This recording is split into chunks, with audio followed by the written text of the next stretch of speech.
Hello, hello. Welcome to my channel. My name is Emmie from Emmie Evolving. If this is your first time joining me, thank you for finding me. If this is not your first time, thank you for coming back. So, let me go ahead and kind of just get cards ready. It's been a crazy morning already. Just observing things and letting myself sit here for a few minutes. Yeah, I had to sit here for a few minutes and just think about life. Nothing bad's happening. I'm just saying, I had to think about life. I had to eat a cracker. I had to get real quiet with myself and think about life. So I'm about to do a reading for Pisces, Sun, Moon, Rising, and Venus. Also for your cross watchers. Also for those of us who find ourselves on this channel without any Piscean anything. You're probably an empath and you're probably needing messages from your soul, okay? So I asked what this reading was going to be about, and I was told, and then you rebelled against the standard. That's why I had to sit here and think. I was just like, oh my God, what standard? What is this? Let me pull some cards. All right, how are you guys doing? Everyone doing okay today? Everyone feeling good today? Suddenly feeling hot. Let's get started. Ooh. Release the hold of darkness and be at cause. So it's in reverse. This could mean one of two things. The first possibility is that there's no more darkness around you. You've gotten rid of it. Just saying. I'm just saying you got rid of it. The second possibility is that you don't want to let it go.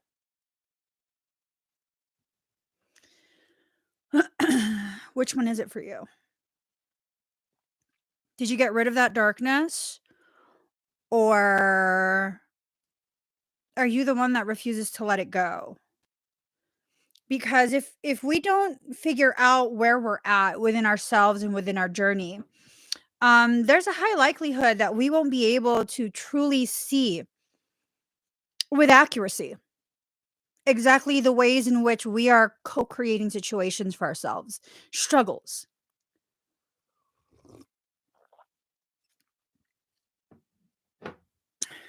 Are you doing your part to minimize the struggle in your life? If you're rebelling against the standard, I mean, what does that mean to you? Like, I don't know. Card number 15, big bold vision. Allowing yourself to see beyond the limited vision that you're having. Now, oftentimes the Pisceans and empaths, our vision gets limited because we feel bad about leaving people behind. We feel bad about this. We feel bad about that. I'm almost wondering if we're looking for things to feel bad about. You know, like my mom was a Piscean. She's a Piscean, and we're total, like, in many ways, we're opposites. And I distinctly remember, like, there was nothing wrong in her life at that point. And she used to tell me a lot. So I knew there was literally nothing wrong in her life at that point, right? For that, like, short period.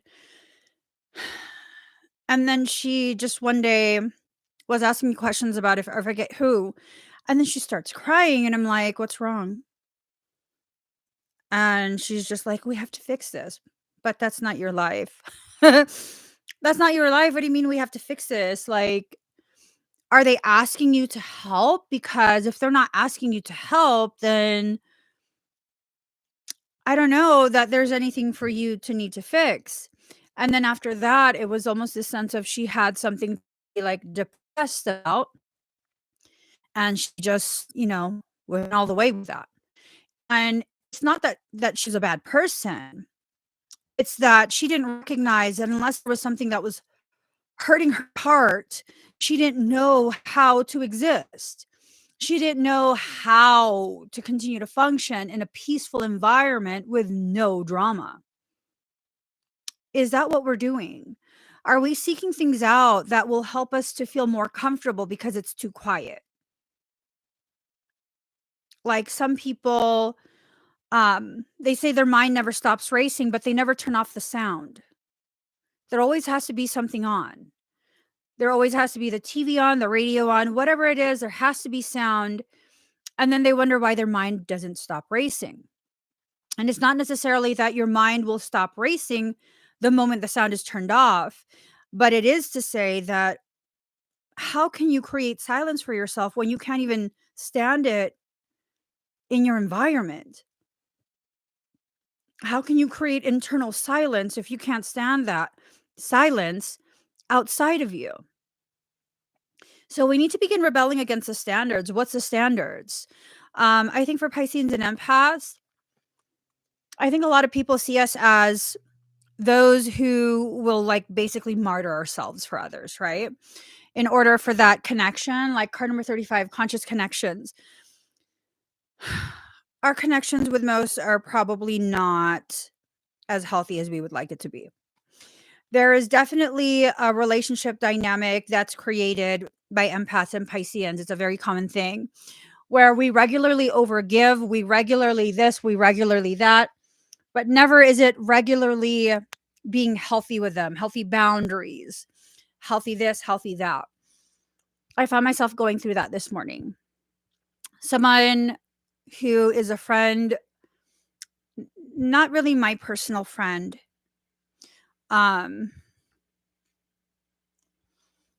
this person that I met through my husband, they had reached out, a little while ago, and they're basically a roundabout way of asking me for free services. And so they reached out to me directly. They asked if I still did a specific service. And I was like, yeah, I do. You can find that on my website. And I kind of already knew what that question was about. And I already had a previous history of giving products, like shipping it out without like, oh, it's a gift, because that's that's how I am with people I know in real life. Like everything is a gift. I'll literally give everything away. And so I had established that already. And then like later on, a bit later, they had reached out and was asking if I still do specific type of service. And I said, yes, because it was at that point I realized like I'm reestablishing an unhealthy dynamic. And so I directed them to my website. And then this morning, my husband informs me that the person had gotten very sick with something, and that maybe that was why they were asking about some of the services. And I found myself like, oh my God, I am so mean. And it's like, was it mean? Was it mean to answer a question truthfully?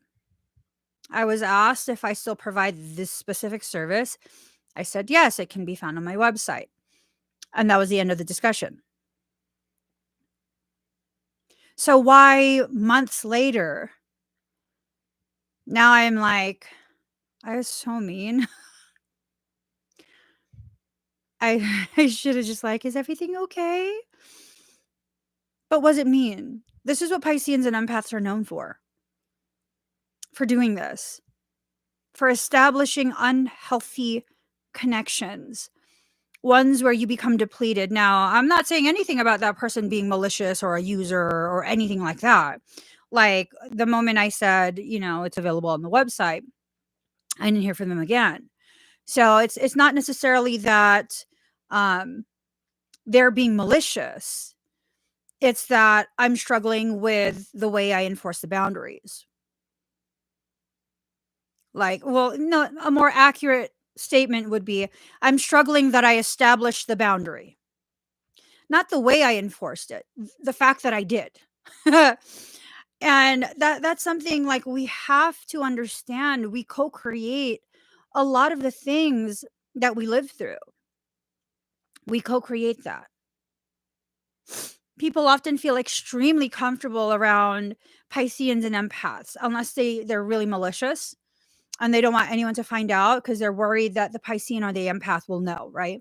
It's more the empath than the Piscean. They think they can totally, like, you know, Pisceans won't do anything. I don't know. Pisceans tend to be when you make a Piscean go toxic, they tend to become worse of the worst. Yeah. If they can't bring themselves out of that toxicity, the amplification of the toxicity, oh my god. Yeah, no, oh my god, it's ridiculous.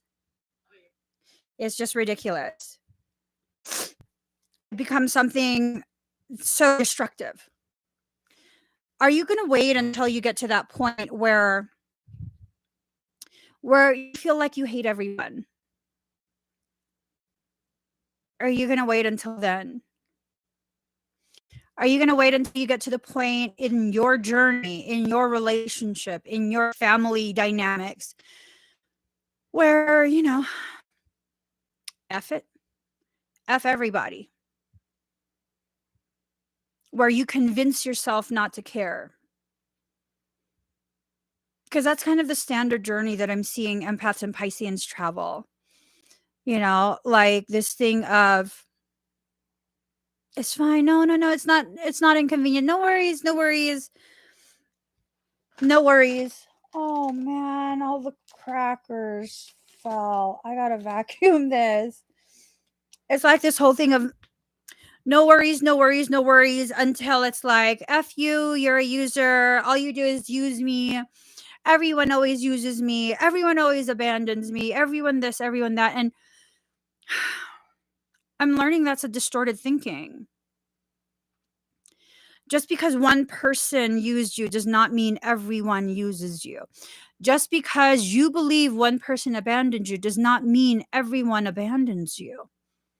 It means it's now time to look at the dynamics you create and support, sustain with other people and see how you can change your part in it. Typically, when you change your part in it, the whole dynamic changes. Have you noticed that? When you change your part in it, the whole dynamic changes. I was thinking yesterday how, like, Pisceans and empaths oftentimes are some sort of healer, right? Emotional, energetic, physiological. Oftentimes, empaths and Pisceans are some type of healer. They have some sort of healing something energy about them. And so yesterday I was like, I feel like my abilities are kind of elevating, and there's new codes that are coming forward, and I want to try and see how to cultivate that, which is my process. That's my standard. When a new ability comes forward, I privately seek out people who will give me permission to see if I can harness this. And I only ever do that if I'm sure that I won't harm someone in my attempt to harness. And I found myself thinking, like, maybe this is a part of my journey where I need to see how powerful my ability to assist in physiological healing actually is. And I was thinking about certain people in our lives, in my life, who are sick. I mean, I've assisted my brother with his heart thing, and that's gone beautifully. That's gone so beautifully. So I don't want to mess with that. Let's just leave that alone. He's continuing to heal. And I thought about another like family friend, a friend of my husband and I. And I know that person's been sick for quite some time. Like, can't even work. So then I'm like, that would be perfect because, you know, that would be perfect. All of this is already medically documented. They have all of the hospital notes because they've been hospitalized several times and transfusions and yada yada yada. And then I sat and thought about it and I was like, no. And why not?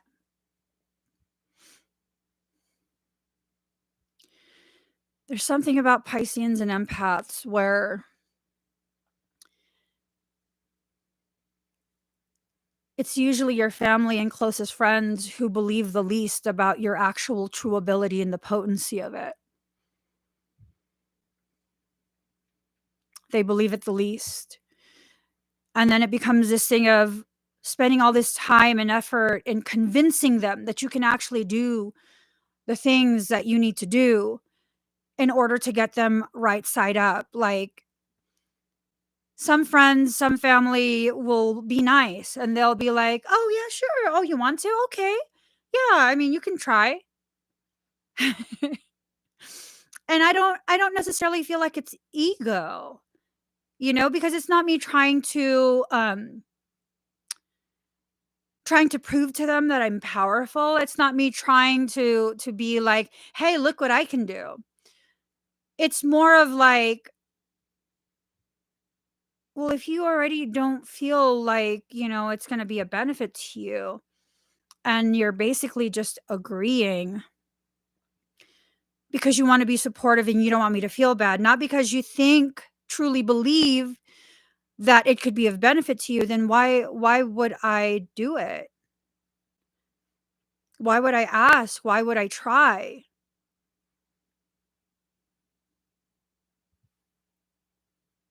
So then I don't ask and I don't try. I just let myself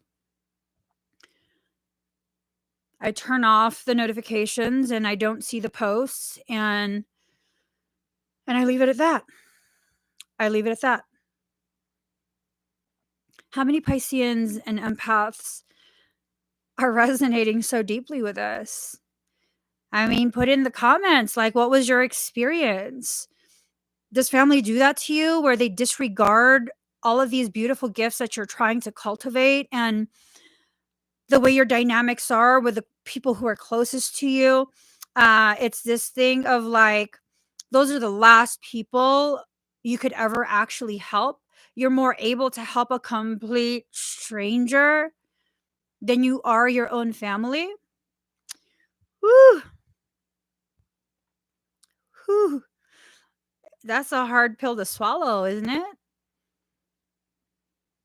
And honestly, I think part of the reason why I think part of the reason why my brother was willing, like actively willing, um, such a bad situation is literally life or death. It's literally life or death. And that paired with the fact that he sees whenever I take care of a person, they thrive. They go from the brink of death to thriving. And really, there's nothing to lose, right? If it's like you have 3 weeks to live, there's nothing to lose. Like if she messes up, there's nothing to lose.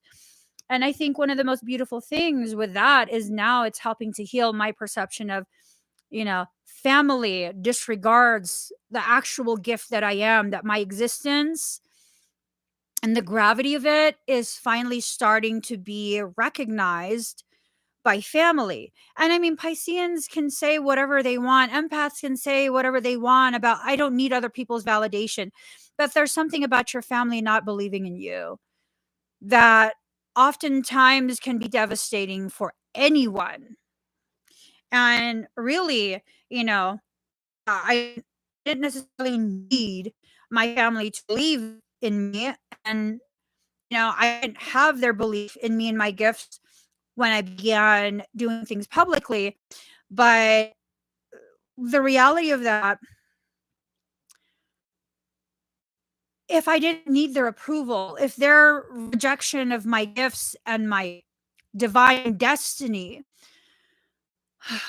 was not important to me. Why did I have to leave for several years as I cultivated that?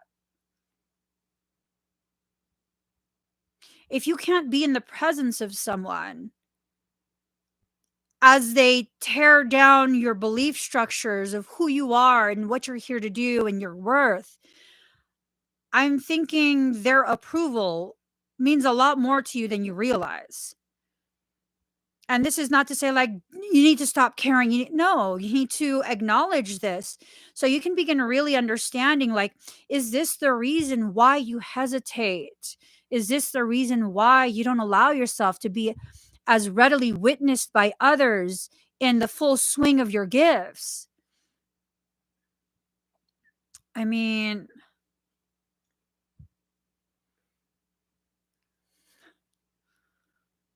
ooh, Catherine.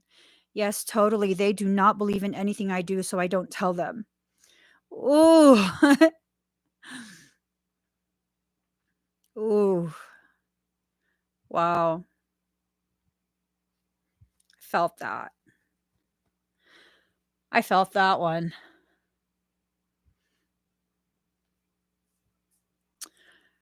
Coming from a family that is Catholic, nothing that I do is approved by the Catholic religion. My existence is not approved. Yeah, I exist anyways. I got main approval that counts, and that's creator's approval, or else I wouldn't exist. And that's what I have to remind myself. And here's the thing. Like, I don't know if my family even knows yet. When the priests can't exorcise your demon, who do you think they call?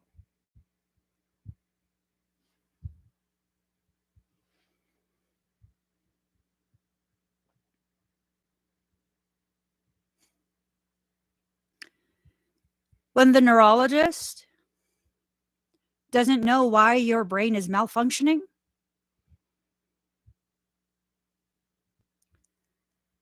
I've had clients who did not find me through a live stream. They know I exist and they sought me out because their neurologist had named me specifically because science gave up. Science didn't know what to do. So the neurologist named me specifically. Wow.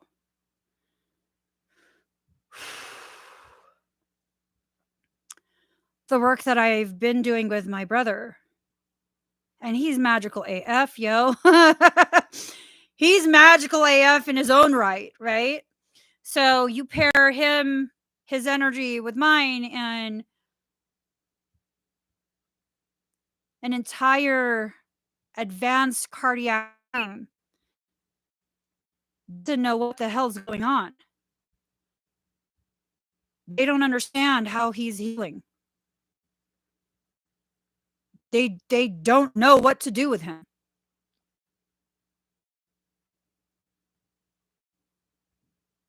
Literally.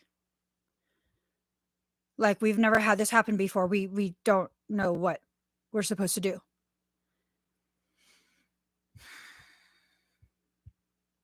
The heart doesn't regenerate itself. Whatever damage you sustain, that's it. Modern science, that's it. You preserve whatever function is left for as long as you can, and it will eventually decrease and decrease and decrease. And as it decreases, you then need to begin considering with your team bridge type of procedures. Do you know why they call it a bridge? Like the LVAD, left ventricle assist device. They bypass your left ventricle. They take a tube, destroy your heart from the right side all the way to the left, and a pump. They bypass your left ventricle. That's a bridge procedure. Why is it called a bridge? because it's their hope it will bridge you and buy you more time to bridge the gap between now, where you're probably going to die soon, until you hopefully get a heart transplant.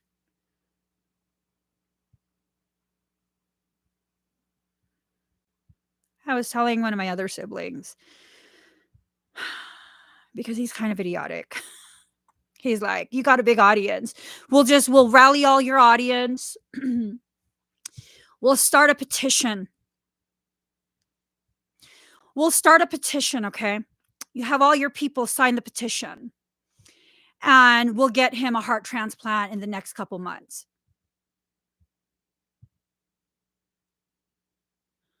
What? Yeah, no, they have petitions.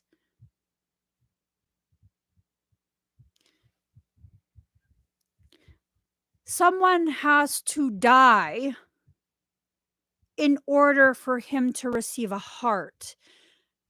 That's stupid. That's just stupid. Like, they don't care about petitions. You have to be on the verge of dying, and then they try and keep you alive as long as possible. And then they have to wait for someone else to die who is compatible with you. What are you talking about? We'll get him a heart in a few months. I gather my people. We'll gather his audience and we'll sign petitions. That's like the most asinine thing I've ever heard. This is the most asinine thing I've ever heard. And, it's this thing of like, that's more plausible than me, who's established my business on doing this work. This is what my business is. This is what I do for work. That it's cute. It's cute that I won't meditate for our sibling. I don't meditate ever. That's not what I do. I don't meditate. Did I need that approval? Not from that sibling. Did I need the approval of the sibling who was actually sick? Of course. Did I need to also honor whenever he would go through cycles where he was just in a really dark place? I mean, it's a dark place. We have to respect that. He'll rebound from it. It's a dark place. He'll rebound from that. But do I have to go out of my way, overgive, and be like, no, we're going to change your mind. No. We have to just allow the processes to occur. We have to make sure whatever we're doing, it has to be a conscious connection, whether it's love, whether it's, helping someone in their healing process. In respecting his process,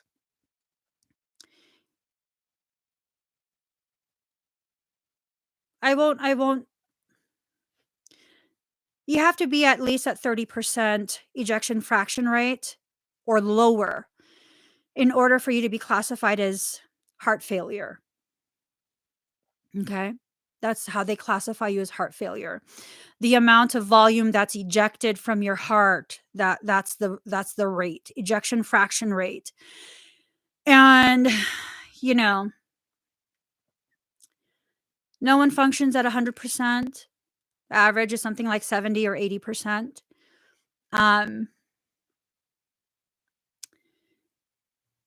My sibling dropped down to 7%. 7%. Single digit. 7%.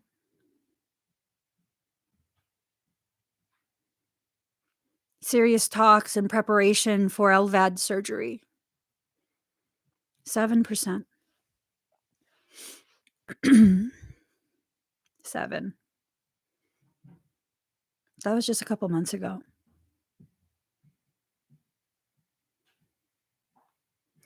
Together, the work's done. They don't know what to do because he's far beyond 30. He's now far beyond 30%, far beyond that, to where his cardiac team is like, "We've never had this happen. We're gonna have to, like we're gonna have to run more diagnostics and really assess, like, is this a true function?" Um,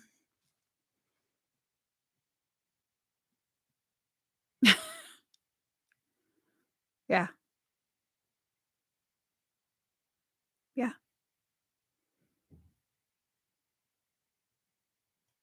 If he had waited for his cardiac team to give him permission to heal like that, he would have never got it this entire year because he's an empath.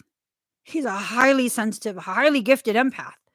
That's why he's so good at the job that he does, which is helping people heal their physical bodies.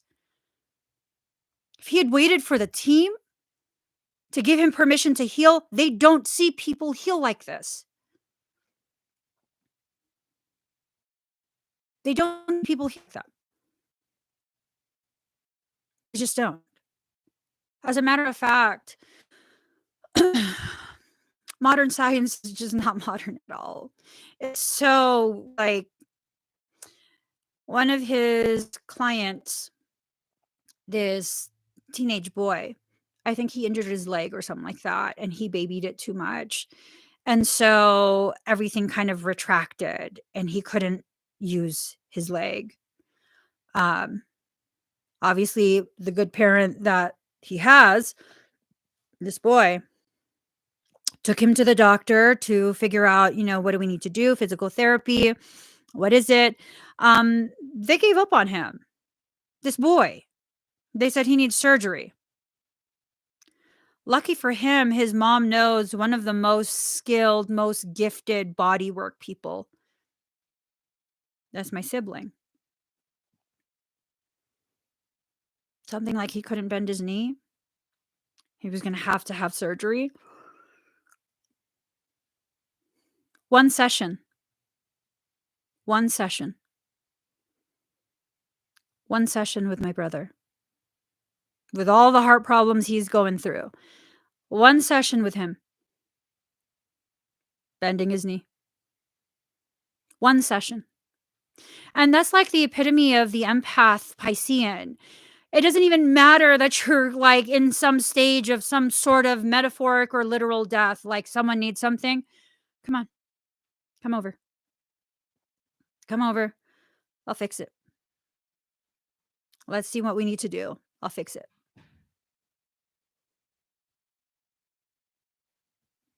He's not a Piscean. He's an empath. This type of loving on others, this type of empowerment of others, whew, like, wow. Wow. Wow. Really? You were able to do that? And you're like going through everything that you're going through already, and you were still able to do that for this kid?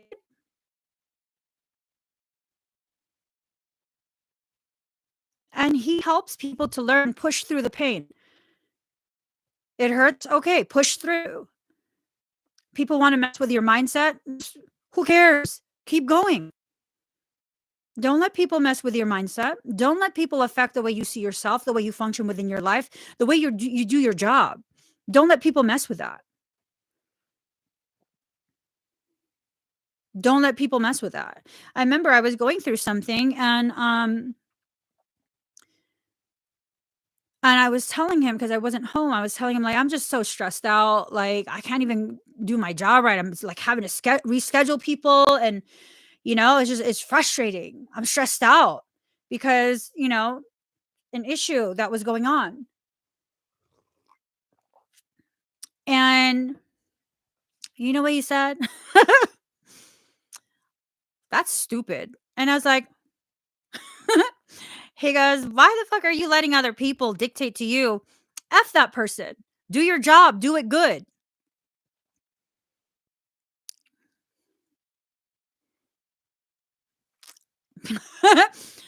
Yeah. He's like, why are you letting someone mess with you like that? Are you really scared?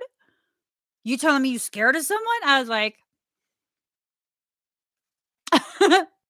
okay, I'll do my job. I'll get my thoughts together and I will rise above this and just keep going, keep trucking, keep trucking, keep trucking. And sometimes that's what we need to tell ourselves. Just keep going. Just keep going. After the storm, so again, 2 messages. For some of us, there is no storm. We're just basking in the memory of the rain. For others of us, we don't want that storm to end. It's almost like that's our comfort zone. That struggle, that strife, that's our comfort zone. We don't know how to exist without it. That's huge. It's huge when you recognize that's how you've been living. And it's not about blame either. It's not about you need to now recognize you're the drama queen and you're horrible. And no, it's about recognizing that this is potentially the root causation of why things continue to repeat for you, continue to cycle through. Y'all, my battery was like at 80 something percent when I started this live, and it's plugged in and it's almost dead. Oh my God. Yeah, no, he's huge on that, Billy. He's like, you got to be the best you no matter what's happening, no matter what's going on. Like, you got to be the best you. You got to show up. You got to show up. You got to put your all into it. Like, oof. Mm-hmm. Yep. That no matter how life challenges you, push back. Push back. The word wants to be written. So this is about really not wanting to be able to see what it is that's going on within you without you taking the time to put into words, to put into concepts that you can process. How are you going to know what's going on? You know what I mean? How are you going to know what's actually going on with you and your life and all of these other things? Like, what is that about? What is that about? Are you listening to people who think they know, but they don't actually know? Like, his cardiac team is supposed to be the best in California, literally.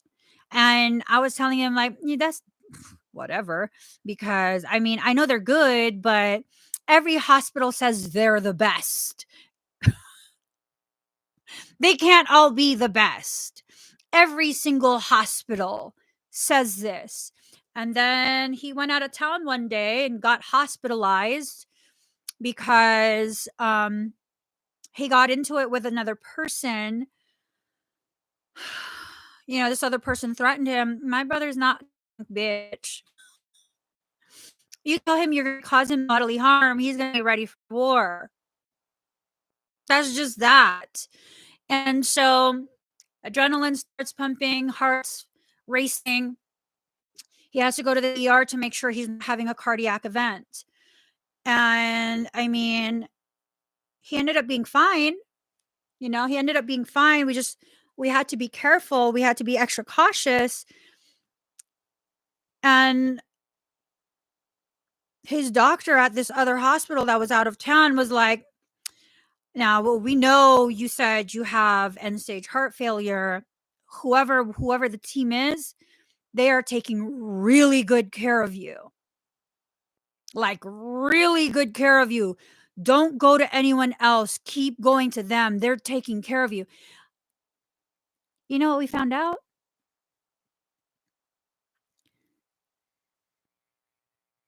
His heart function is completely normal. Because there was an issue with that hospital, I ended up having to cuss people out, like, motherfuckers. What the fuck is wrong with you? You know, like, I had to cuss people out because one of the doctors was treating him like, I was like on the phone with him and he's like, yo, I'm not homeless, man. I got my own room. I'm not from here. I have a home to go to. I have a hotel room. And the doctor was like, nothing's wrong with you. Bitch, did you not hear end stage heart failure? Did you not see on your little clipboard? He's been transported via EMT. The paramedics came and transported him. That doctor's like, nothing's wrong with you. You need to leave. I was like, don't go. Make sure your heart's okay. Because all the tests showed his heart was perfectly normal. Heart failure wasn't registering. Wasn't registering.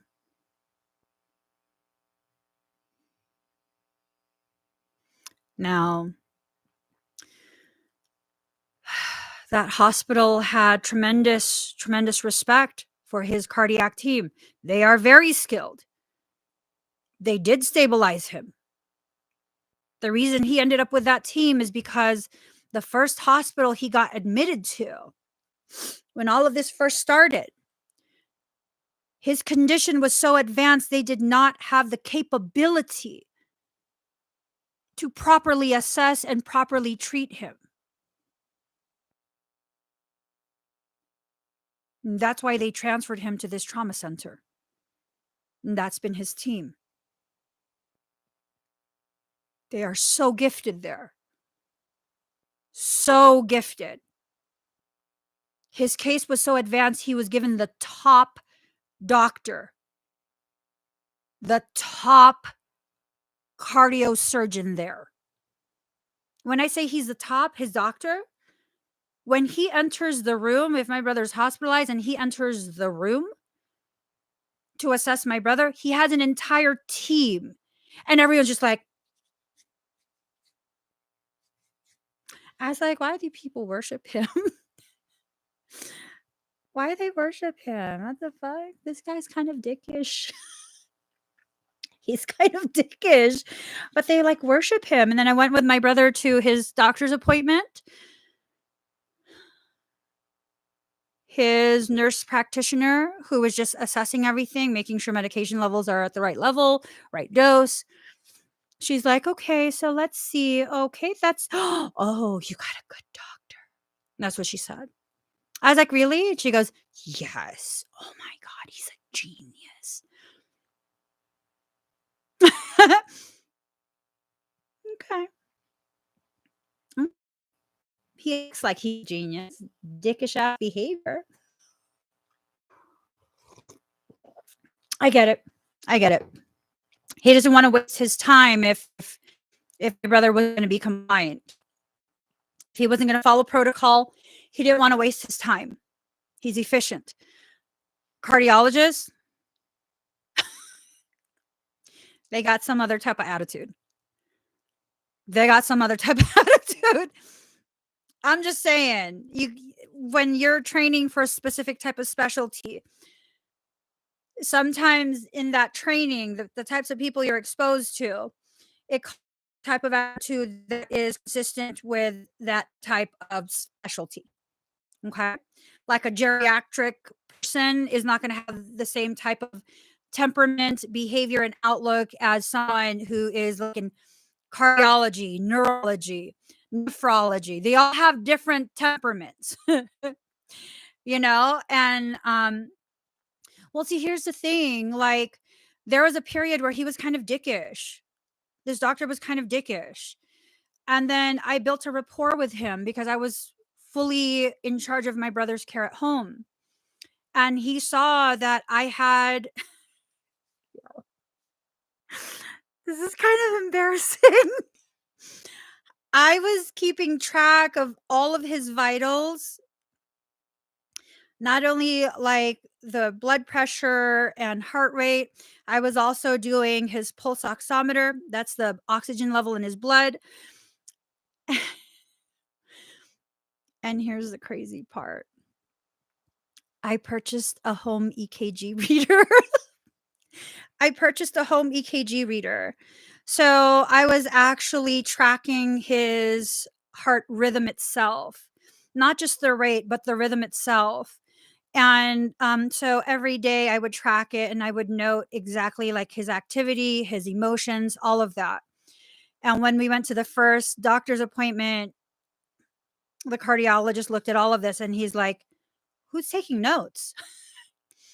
I am. Because I was even including calculations on the sodium content of every single meal that I cooked for him.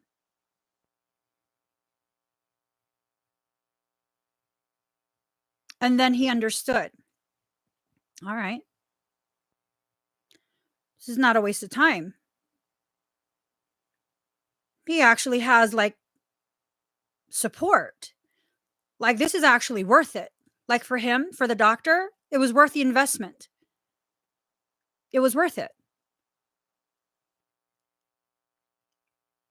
And then at some point, there were things that went on. You guys saw me on a live stream with this and, basically raising my voice in, in the hospital. And I explained to the doctor, like, what's actually going on and how he was treated and the finer details of it. And then he understood, like, oh, whoa, yeah, no, no. And then after that, like, he had my brother's back 100%. 100%. But here's the thing, like, if you don't put in the work for yourself, if you can't communicate these things, oftentimes as Pisceans and empaths, and we're very emotional creatures, that doesn't mean you're emotionally unstable. It's just you feel very deeply.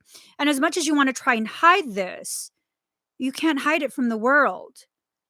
You wear your heart on your sleeve. Right. I did the work for him. I did the work for my sibling. And that entire hospital knows, like, oh God, don't let him call his sister. Don't let him call his sister. She'll get us all in trouble.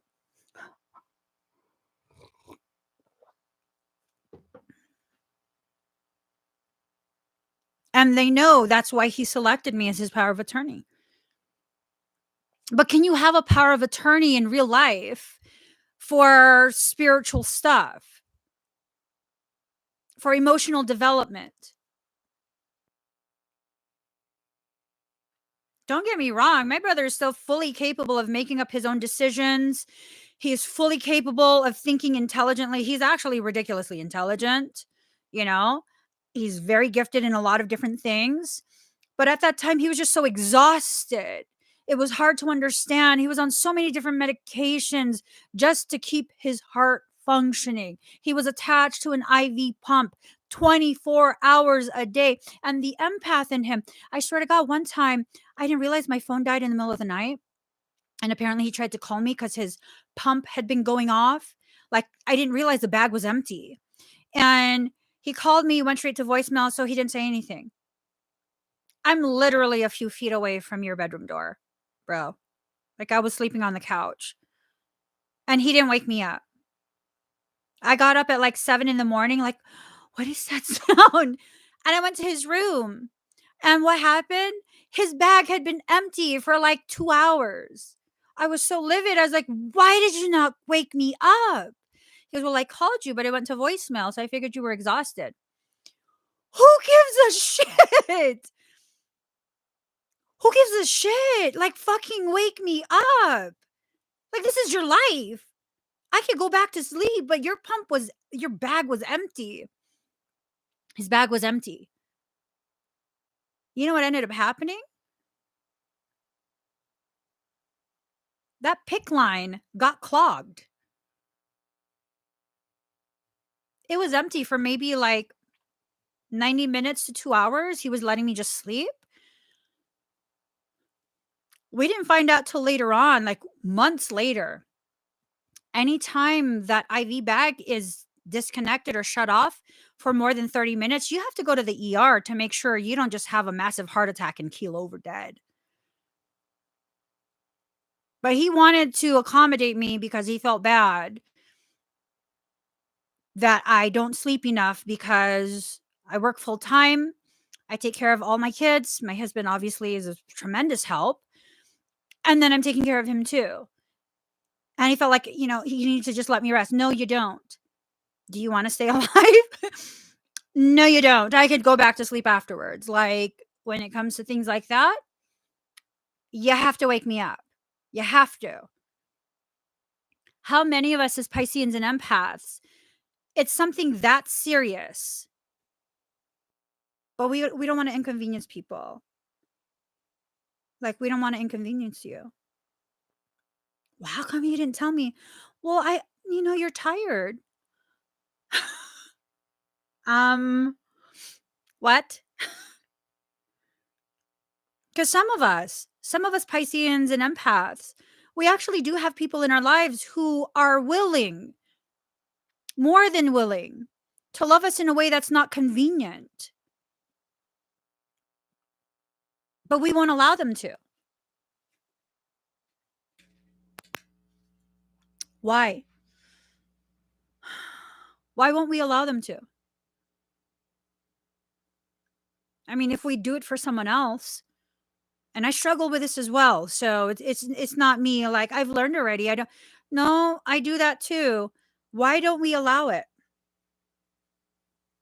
If we're willing to do this for them, and then because of that, they're willing to do this for us, why can't we let people love us in the way we love them?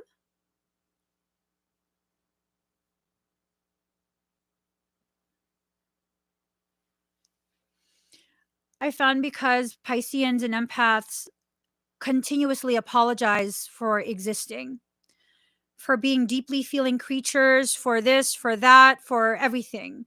Like we have to be sorry to the world because we exist. That's the standard. But isn't the title of this live stream when you rebelled against the standard? And then you rebelled against the standard. And this is something that's hard to learn. I'm in the process of learning it myself. It's hard. It's very hard. But also, didn't we talk about how my brother was like, why are you going to let people mess with you like that? Like, why are you going to let them affect the way you think, the way you function? Do your job, do your work.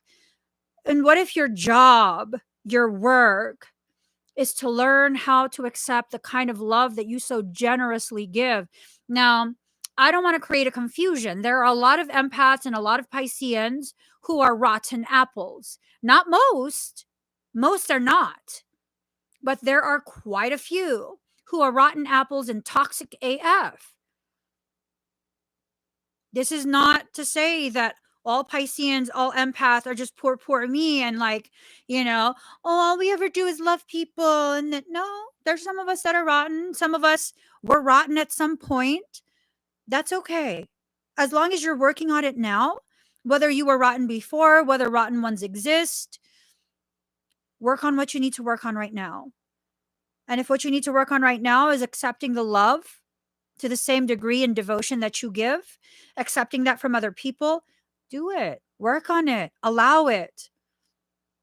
Allow yourself to finally receive a receipt, a return of that energy. I was having this conversation with my brother like months ago. Because again, he's an empath. And I was telling him, like, do you know how many people you've healed? Do you realize how many people you've healed? Because yes, he does have a roster of celebrity clients up at the top, but a large portion of his clients are also single mothers, children, elderly. He doesn't advertise that as much. He doesn't. That's something he does for his heart. And most of these people, if you don't have the ability to pay him for services and he sees you really have a need, he doesn't care if you have the money. He doesn't care. He doesn't care. Like when his heart tells him he needs to help, he helps. It doesn't matter if you can afford his fees or not. He'll help you. especially like single mothers, the elderly people, like, no, I'll just help you. You're an elder, I'll help you. And I was telling him, it was around the time I had to leave California. And he was like, my life is in California. I can't go with you to Colorado.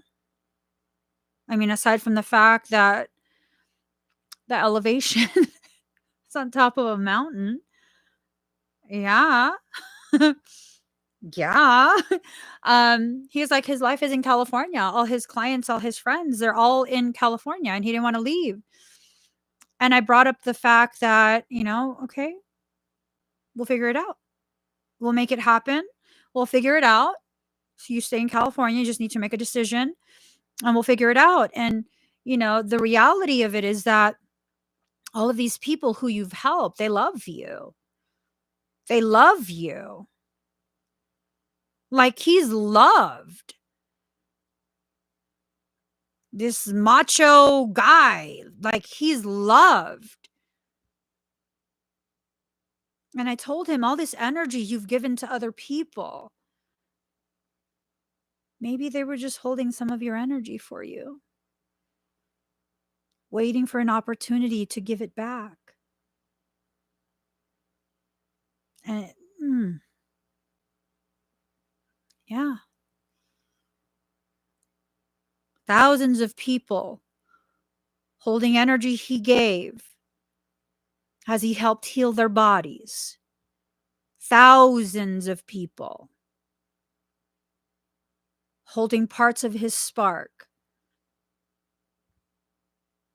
And I think part of what's happening is he's entering into this place within his journey that we all need to enter into, where you allow it to return back home to you, not call it back home, but just be open to receiving, allowing people to love on you the way you need to be loved.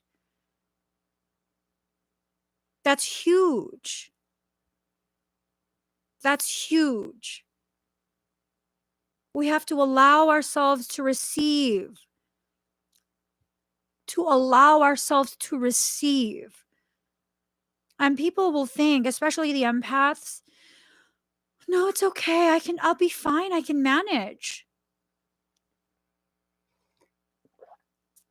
Managing disease is not the same as healing it. There's a difference. What's the difference between allopathic medicine and naturopathic medicine? One manages symptomatic presentation. The other one seeks the root causation and heals that, so the symptoms will end. Are you just managing the symptoms of your heartache, your heartbreak? Did you know that if you allow your heart to be broken enough, you could actually enter into an acute phase of cardiomyopathy, heart damage? It's called broken heart syndrome, and it's also called Takotsubo cardiomyopathy. Takotsubo cardiomyopathy. It's the real thing. Where you allow the actions of others to affect you so deeply that it literally breaks your physical heart. Do you know you store emotion in your body? Your body remembers. You don't process that emotion. That toxic energy will begin to radiate out part of the body. So what does that mean? What happens?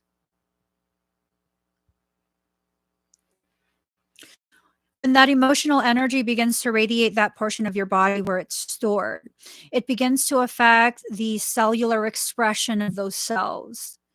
What often happens is, because we refuse to let that die out, that translates as a distortion in the parts of your cellular expression that are responsible for a process called apoptosis. That's the natural life cycle of a cell. What's cancer? When the cell no longer functions the way it's supposed to, it usually will continue to grow. It won't die when it's meant to. It will just continue to grow.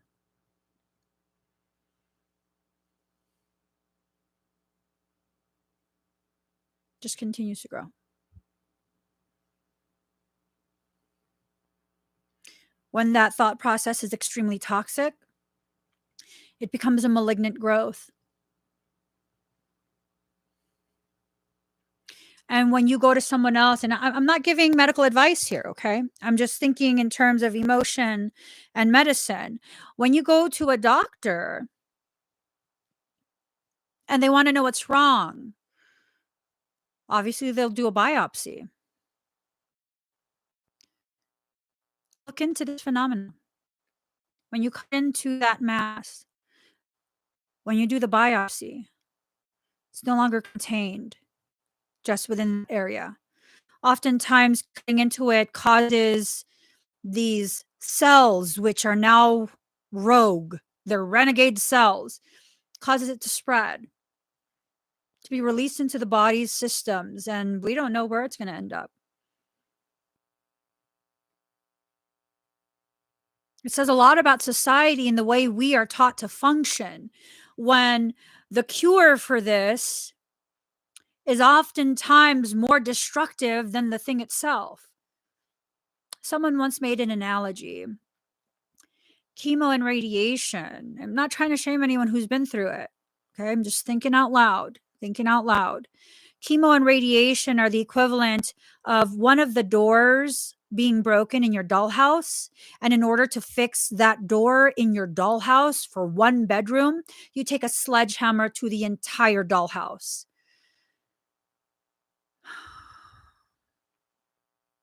And there's a lot of studies that show those who undergo these types of treatments, oftentimes within X amount of years, will develop a far more treatment resistant,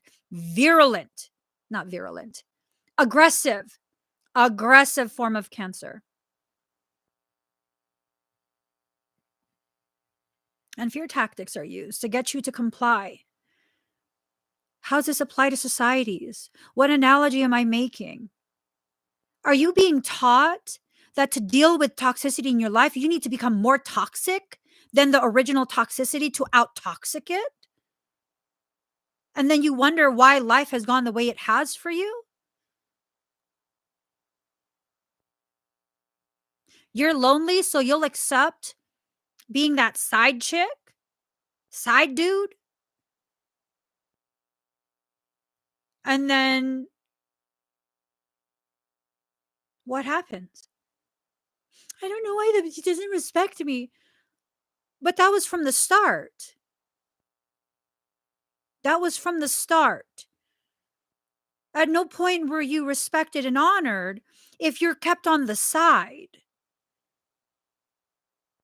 That's how it is. We've allowed governing bodies to attack the family unit. How do you destabilize an environment? Attack it at its core. From macro to micro, how do you destabilize a society? Go for the family unit.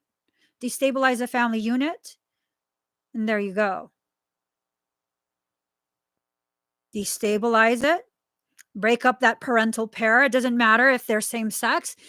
A parental pair, if you can break them up and it becomes a single parent household, it then becomes extremely difficult for that parent that is left to parent the children and work full time, 2, maybe 3 jobs in order to afford it. I mean, this is playing out in society right now. They gave us these checks. They said, we only need 2 weeks to flatten the curve. 2 weeks.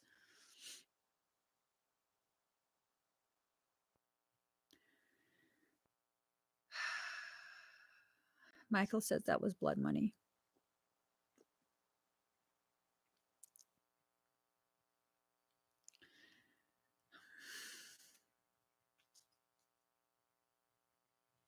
That it was blood money. We were paid. We were paid in advance for our compliance.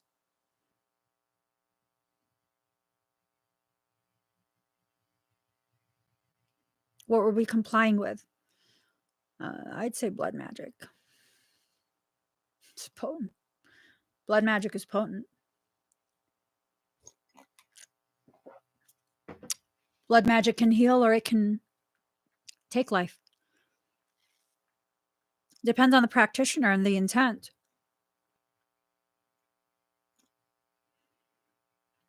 Depends on the intent. So what happened? We agreed to something. We agreed to something without realizing. Anytime you're dealing with some sort of magical thing, there needs to be an exchange. There has to be an exchange of some kind. Exchange of energy, exchange of material things, exchange of bodily fluids, exchange.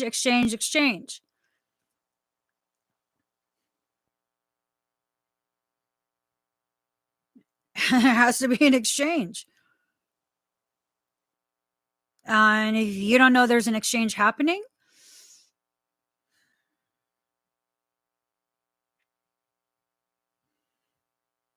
that really doesn't matter because you've given in. You've given out.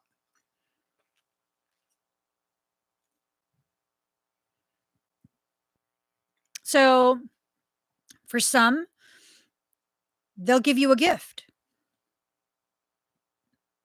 What's the gift? I don't know. But now if you have that gift in your house, that's the anchor point. For others, it's, oh, can I borrow this? No. Why do you need to borrow it? I'm more likely to buy you a brand new thing than let you take one of my personal belongings. Yeah. Why? Why? We have a rule. When items need to ship out, I'm not in the room when that happens. Why? It only took one time with my husband noticing that some of my hair fell out and it accidentally got taped onto the box.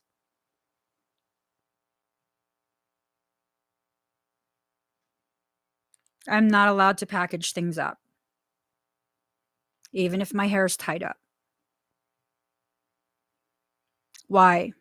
Well, if my husband, who's not into magical things, is worried about someone getting my hair, I'm going to believe him. He doesn't worry about anything. But he was just like, nope. And I was like, okay. That's not to say I don't do the energy work on the item if that's what I'm supposed to do, if that's what you heard. But packaging things, allowing some of my genetic material to accidentally be included in the package, nope, not allowed. Not allowed. It's about securing yourself. It's about securing yourself, about doing your part, about not feeding into what that standard is, because the standard would be like, oh my God, you're so paranoid. Am I? I mean, these are your clients. They love you. Okay. Do you not understand my history? Best friends launched full-on public campaigns to slander me. My number one fan defrauded me and then publicly bragged that he used that money to pay someone to curse my children. I mean, that's my personal history. So when my husband tells me, nope, nope, because I was like, oh, stop. It's not a big deal. It's like this long ass piece of hair in the tape. I was like, it's going to a child. It's fine. He goes, yeah, sure. Can you just leave? I'm repackaging it. That's messed up. He goes, I'm not talking anything about anyone. I'm just saying I'm repackaging it. No one needs any of your hair. Right. Done learning the hard way. So we're good. We're good. We're bucking the norm. We're rebelling against the standard of not having standards. It's good. It's good. The things that I can't myself, like bring myself to accept as a potentiality because I want to believe everyone is good. I want to see my heart in everyone. That's just not the case though. I see the reflection of me and the journey I've traveled through most of you. I see where you guys are at, and it's like I was there too. Like, whew, man, I know what you feel. Like, we get out the other side, don't worry. But he's very logical. He's like, no, we already had enough of that shit. Nope, nope, nope.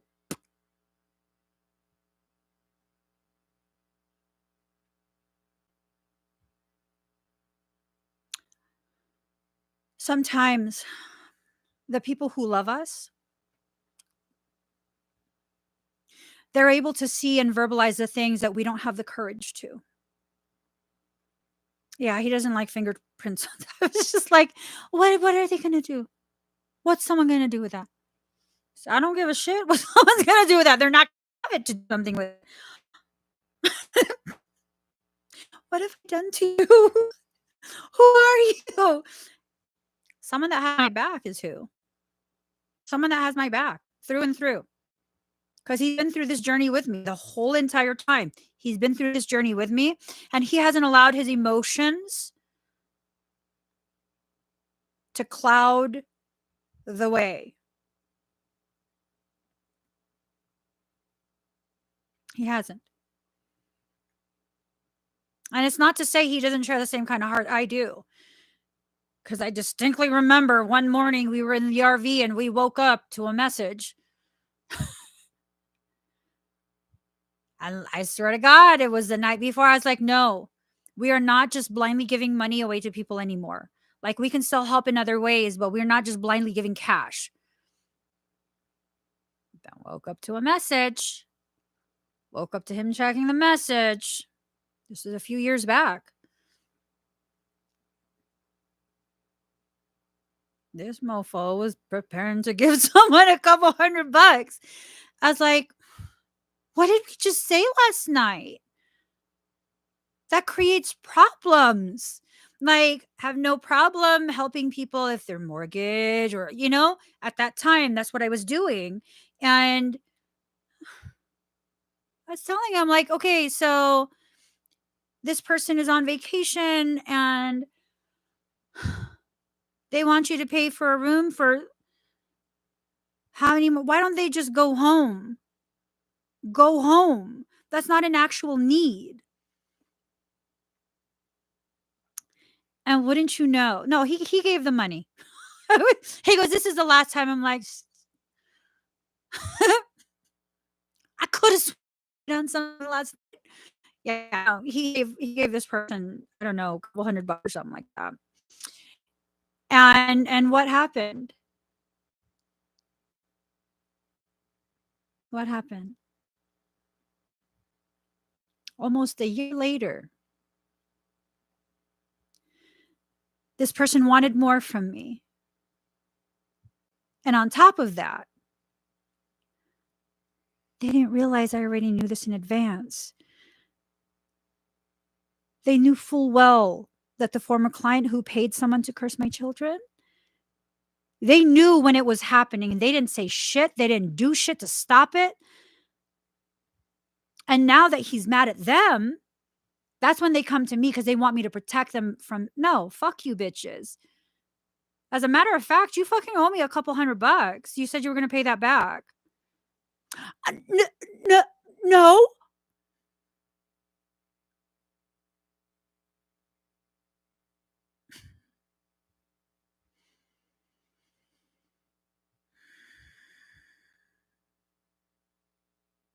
So I'm learning.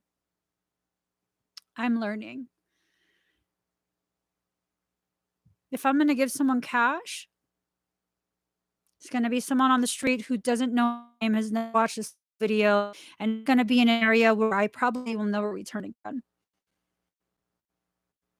These are things I established with other people. This was a dynamic that I established and nurtured. I taught people how to deplete me. I taught that to people. I taught it to them. I had them believe it was okay. And then I sustained it.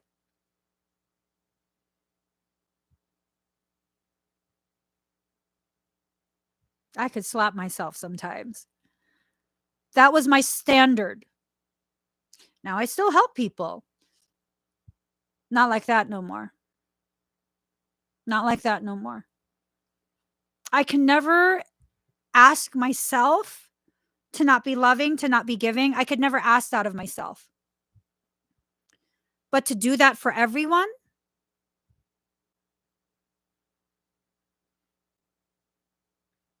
with no like pausing to assess if this is an actual need or if this is me feeding my own toxicity, no. Mm-mm. And I'm still learning how to refine that. You guys saw me the other day upset that I didn't buy this man a tent and some blankets and some food. I still haven't found him. I still haven't found him. It still hurts my heart.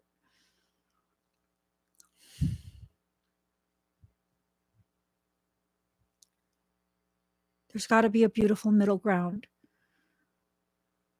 where you can choose something in the middle and it empowers everyone involved.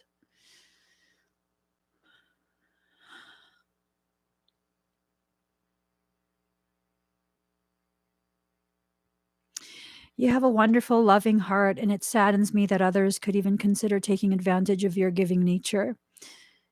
They don't believe it's taking advantage because that's how I defined it for them. Like, this is me. It's not a big deal. Just take it.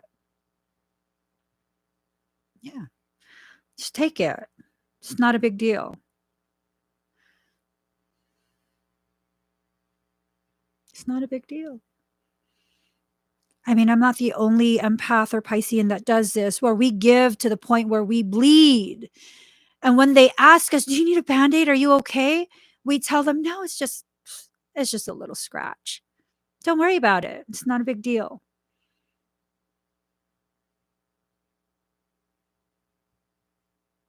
And most people who don't know any better, they don't see the signs, they don't know what the signs are. They really think it's not a big deal.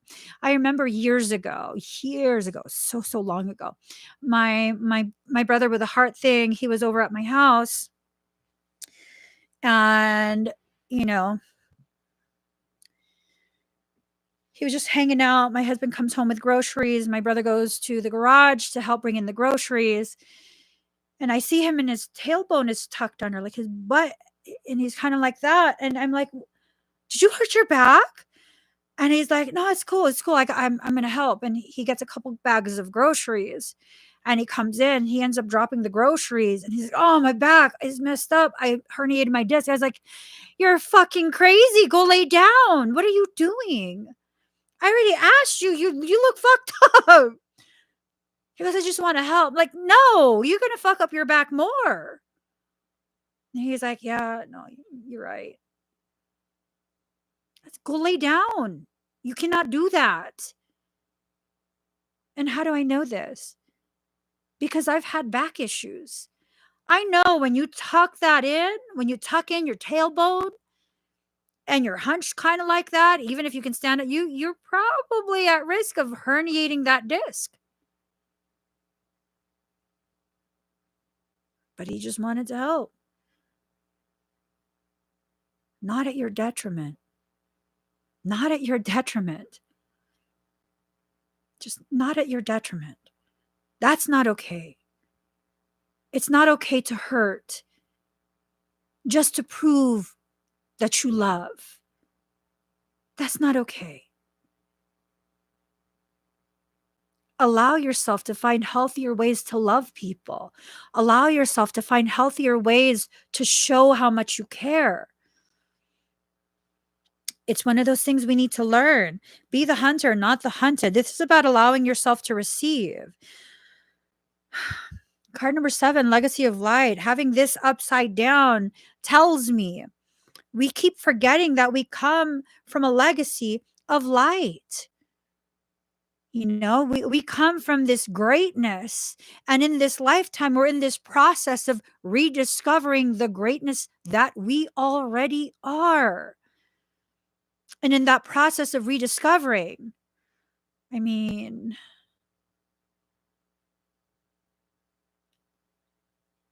do we even give ourselves the proper amount of time, space, and respect, compassion, patience to uncover these truths? Or are we always just go, go, go? Like more people need help, more people need help. And is it that they need help? Or is it that now you have people projects that will legitimize your avoidance of processing your life? Because I'm kind of wondering if that's what it is. You found a legitimate excuse to avoid the processing of your own life. I'm being shown this imagery of a mama bird vomiting the food up into the baby birds' mouths, right? Even the mama bird will keep some of the food. Will keep some of the food in her belly. Because she doesn't, what happens to the baby birds? And if you don't have children, you might be like, well, I don't have kids. Okay, well, what if the baby birds represent the other souls that you have yet to encounter? Souls that you promised before coming into this lifetime, I'm going to be strong when I meet you and I'm going to help you. I'm going to live my life to prepare. I don't know what I'm preparing for, but I promise, when I see you, when we meet, I'm going to be ready and I'm going to be strong and I'm going to do what I promised you I would do. What if those are the baby birds? The other souls that you promised to find and help at some point in this life. You know that everyone you help doesn't always need your help. That there are quite a few who just have you help because it's convenient. Like, I mean, my husband basically cooks all of my meals. Because it's like I'm in sessions all day, right? So he cooks all of my meals. And I mean, I'm fully capable of cooking for myself. The days where, or the gaps between my sessions where I'm like, oh, I'm hungry, I ask him to cook for me because it tastes better. Not because I can't cook. Is that what you're doing? And if it's this thing of like he's doing his work, okay, well, I got to be a big girl to cook for myself. He's busy. But is this what we're doing for other people? I mean, this is a man who we've both made this conscious decision separately yet together to devote our entire lives to each other.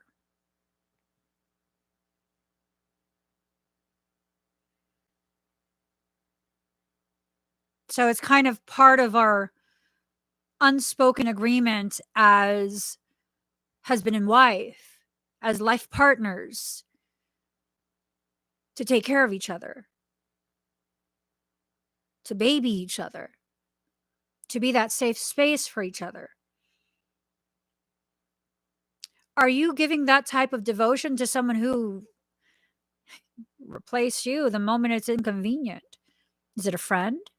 Is it family? Is it a lover?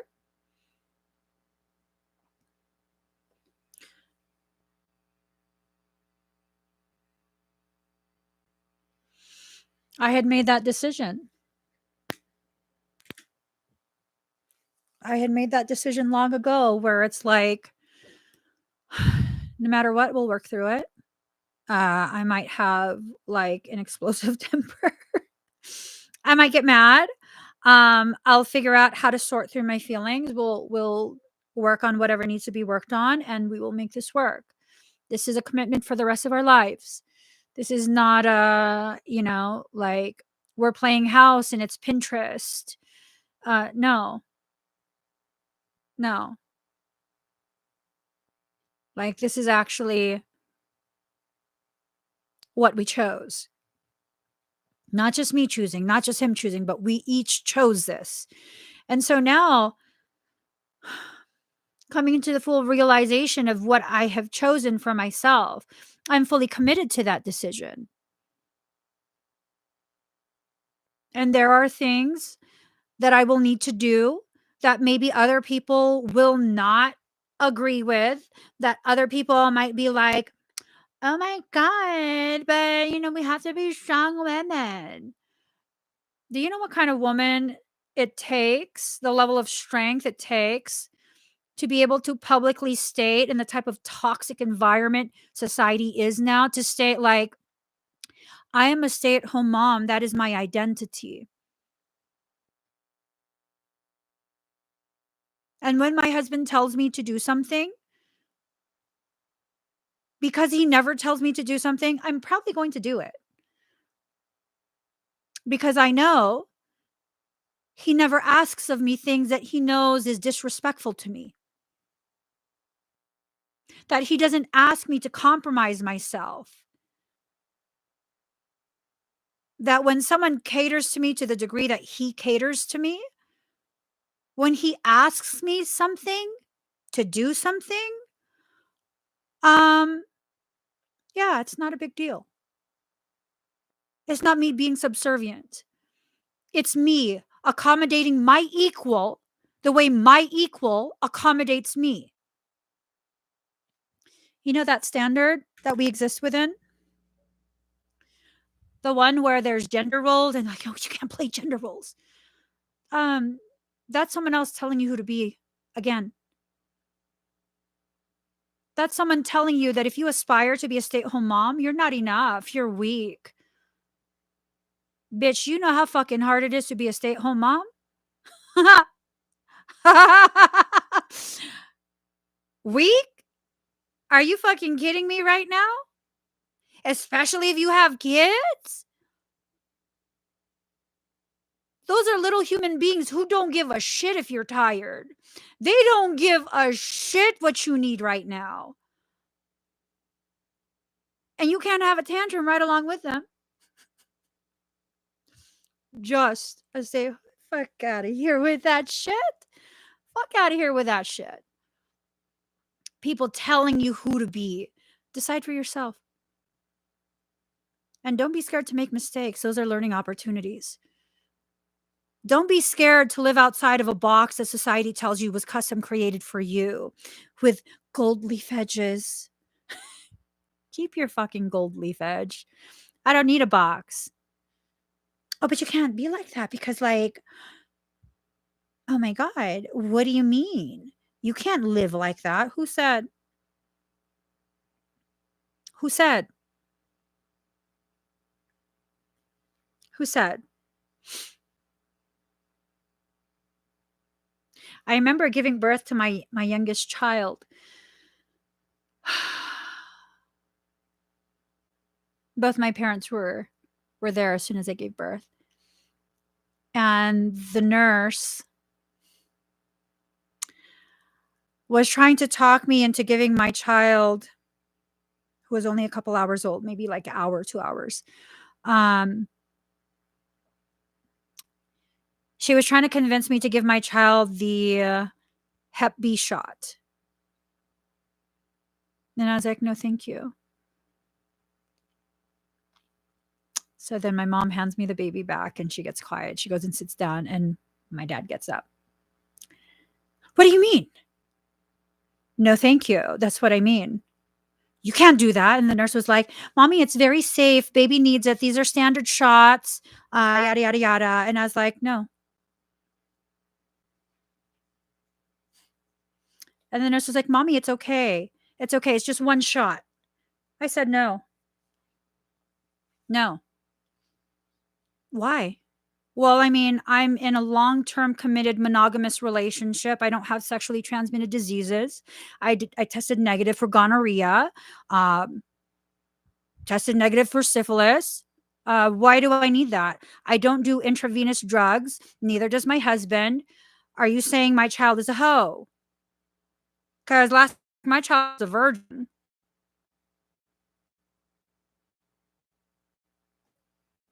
Oh no, no, mommy. No, no, no, no, no.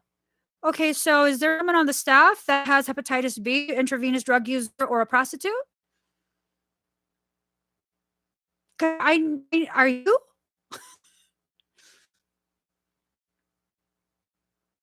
And she's like, no, we can't give that information.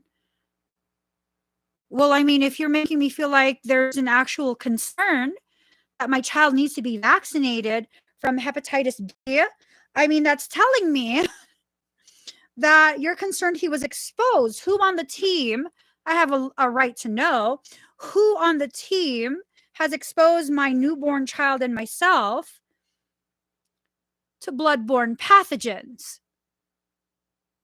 And my father was livid. I was like, I think you need to leave the room, to the nurse. And my father turns to my mother. You need to talk to her. And my mom already knew. She already knows. She goes, oh, you gotta tell us to leave the room.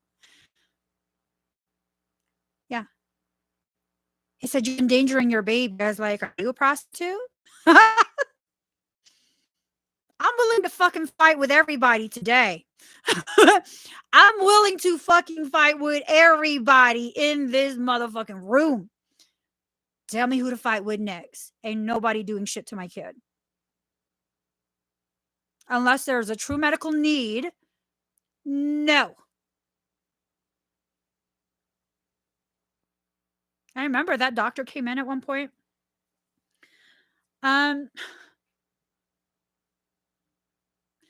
You're an obstetrician, gynecologist. You're not a pediatrician. This is a living fucking terms. Stop playing. You have outgrown your purpose room. You've already up the vajayjay. Just leave the fucking room. They sent it. Nor have we left. So there's no concern. Intravenous drug use. Try that. Okay, sounds like mom knows what she's talking about.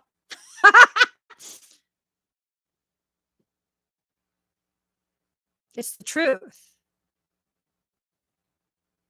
Unless you're living a lifestyle that puts you at risk and for your child at risk, unless some team that's helping you to do it has exposed a child,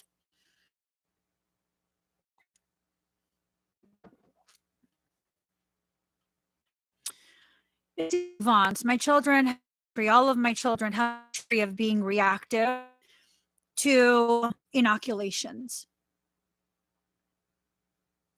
They have a history of it. Yeah. So, no. I'm fucking good. I don't need to see my newborn having seizures. I'm good. And I'm not saying this happens to every child. I'm saying my family has a history of evidence, medical evidence, that the combination of my genome with my husband's genome produces a susceptibility to an adverse event, probably due to the adjuvant. And you see, that's right. I actually fucking know. Yeah. Doctor comes in and you start talking about adjuvants. Because I one time I had another doctor come into our treatment treatment room. It wasn't when I was giving birth. The pediatrician comes in. Okay, that's your specialty. Babies are your specialty. Children are your specialty. Good. Kudos. That's why we're here.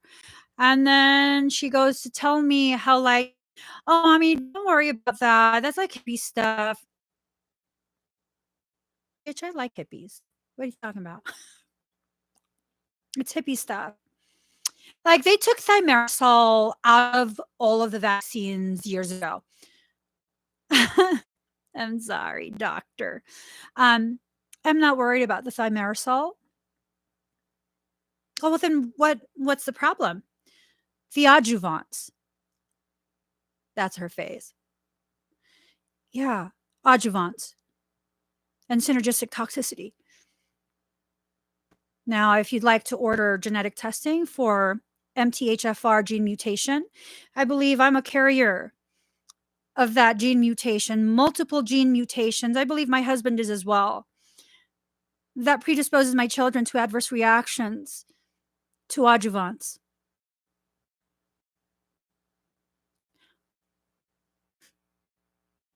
I didn't say it then. Well, we don't know that that's the case, Mommy.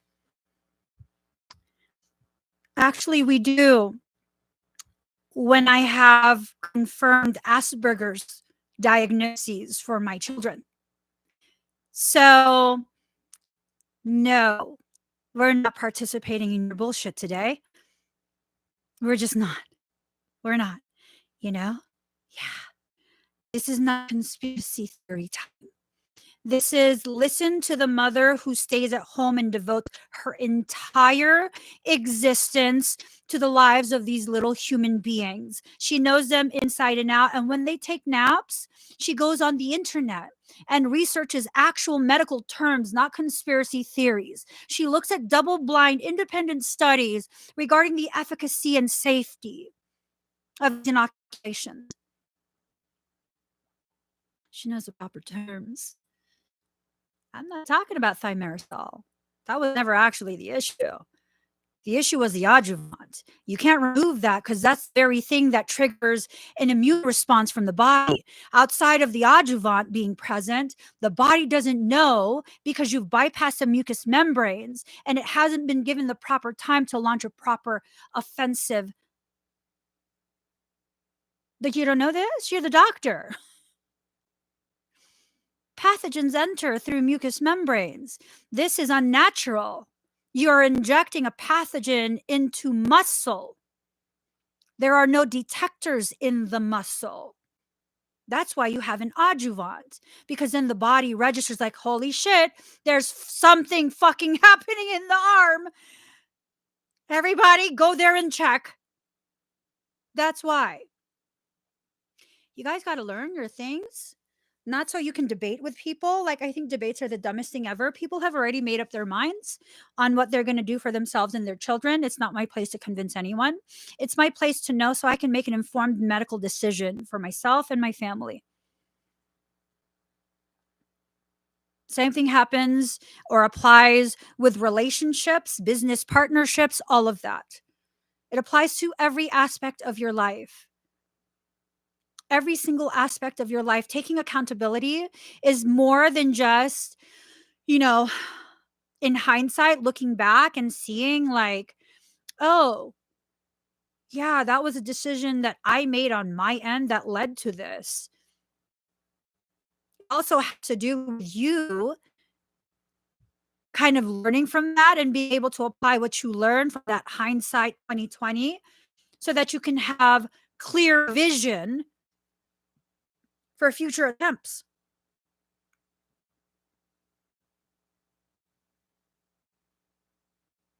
You have to be able to utilize it for more than just looking back. You have to. Because then what's the point? What's the point if every single time you're going to just use your life experiences to look back at things? How could you ever be present if all you do is make it a goal to look backwards? Do you drive your car backwards without looking back with no rear view mirror? No. Allowing your life circumstances that you've lived through to be applied in the same way, where it only applies when I'm now considering after the event. Nope. Not how it works. Not how it works. It's just not how it works. It's just not. So if I didn't apply what I learned from the things that I learned, the opportunities I had to learn about how people will take advantage of an overly giving empath, like it doesn't matter to them if they recognize, oh, she's overgiving because this is a trauma response. She's having some sort of psychological issue that she's not addressing. And it's resulting in a presentation of, I'm going to overgive because if I overgive, then I've bought my place in your life.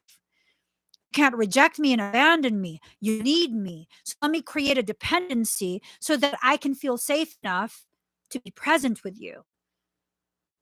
It doesn't matter if they know that.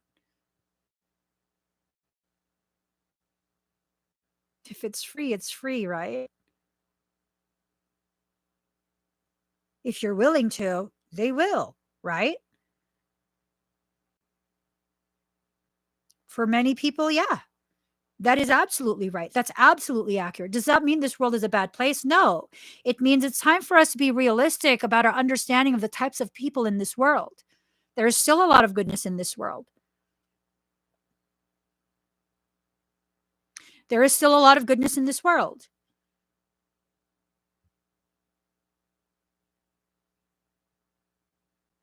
So I'm being given this analogy. If as a woman, you know, I have large breasts, okay? I just have naturally large breasts. That's who I am. If I were to go outside and leave my breasts completely exposed, I promise you a lot of people will look. So then will I take society's thing of like, oh my God, Emmie, I know you're not victim shaming. Like just because your breasts are out doesn't mean people get to violate your privacy and look at your breasts. Now, I'm not saying that if you dress in a provocative manner that you've asked for someone to physically violate you. No. But when you're showing things, it's natural human reaction to turn and see. And if they see that, they're like, oh my God, your boobs are out. Do I need to be offended knowing that even children will look? If I don't want people to look, maybe I should cover that, right? Now, no matter how naked you are, people don't have a right to touch. No? Uh-uh. But if you don't want people to see something, why would you leave it exposed?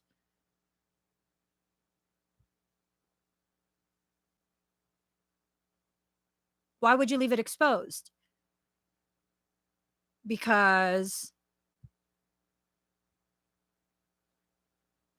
you're self-aware and you think that level of elevated awareness somehow exempts you from the way societies function right now?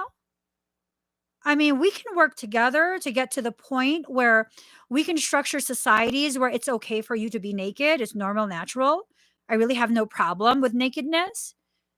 But here's the thing, if you're going to go to a very traditional, very conservative environment and you're trying to do nudie beach stuff, I'm pretty sure you're not going to get that same level of acceptance and nonchalantness that you would have at a nudie beach.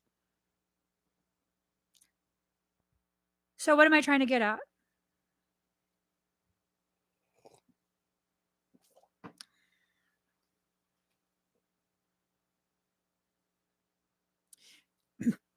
You can't expect things from environments that exist as boxes. You can't expect them to know what it's like to live outside the box if all they know is the box.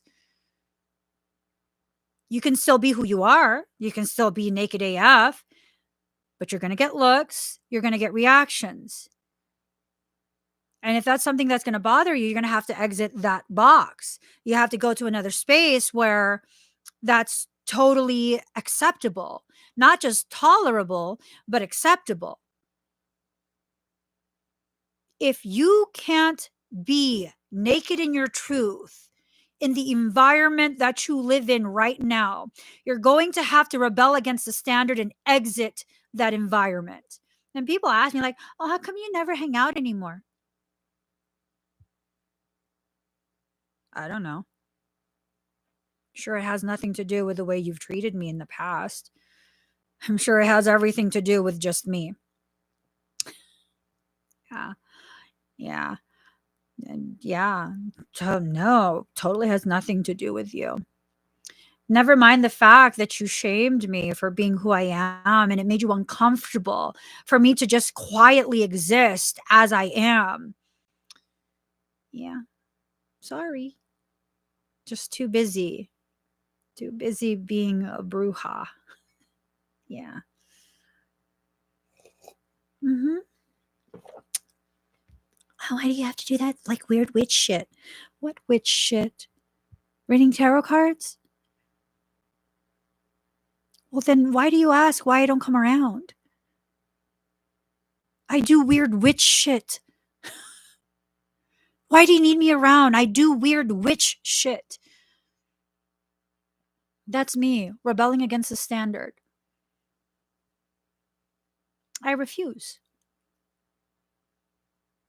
I refuse to comply just to make you feel comfortable. If the cost of your comfort is my sovereignty, bitch, you asking for too much. You asking for too fucking much. You asking me for the shirt off my back and then shaming me for being naked. Many of us have people like this in our lives. Many of us have people like this in our lives. I have this one former in-law. Yeah. Ooh, my candle just bubbled. The fuck?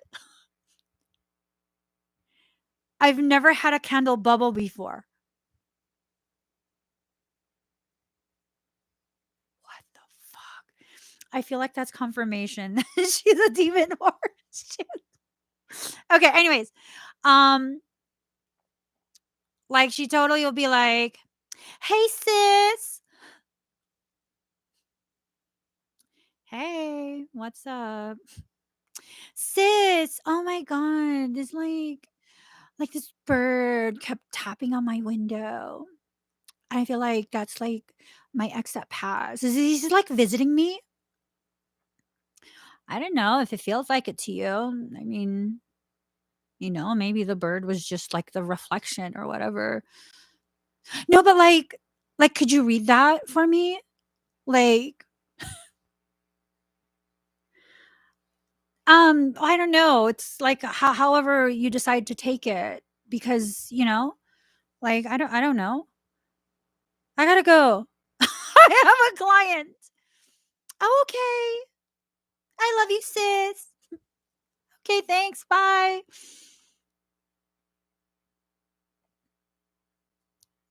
Fast forward several months. Trying to talk shit. I didn't want to participate. A lot of really fucked up shit going on during that period. And I'm totally just like, listen, I just want solutions. I don't want to be part of any of that shit. I don't want to be part of shit talking. I want to remain neutral. What do I hear?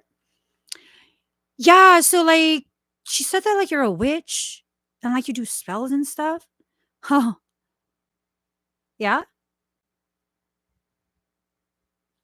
Yeah, she was like saying like, that I shouldn't talk to you because like you do witch shit.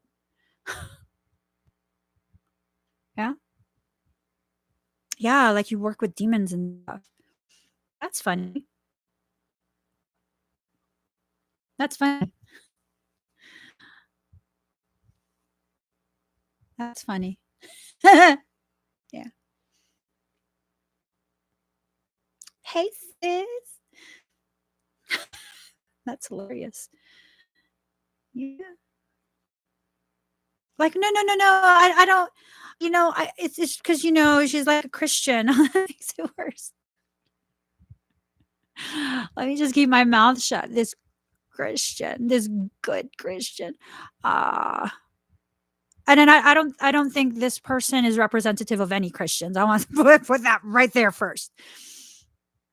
I mean, what did she denounce Christianity when she was messaging me to do a reading for her? I mean, I'm just saying.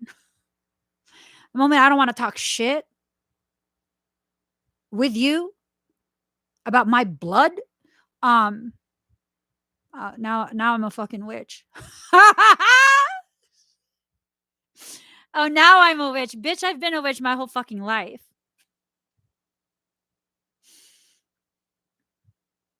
This witch fed you for several years. Think on that. That I hurt people.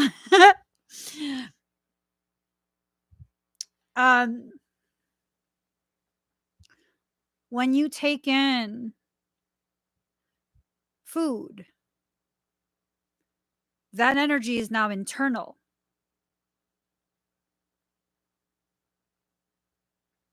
That means if I really did want to fuck her up, I could have easily done that.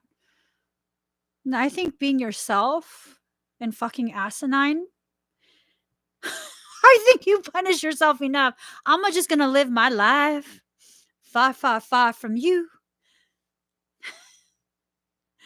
P.S. Jesus texted me. He don't like you very much. Jesus said, stop using his name for your fuckery, you hateful ass bitch. I'm just saying, leaving the box does not mean you have to retaliate when stupid people cross your path. That's so stupid.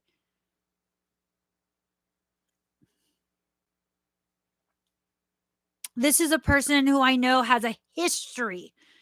The moment she can no longer use you, she looks for a way to accuse you of like witchcraft and stuff.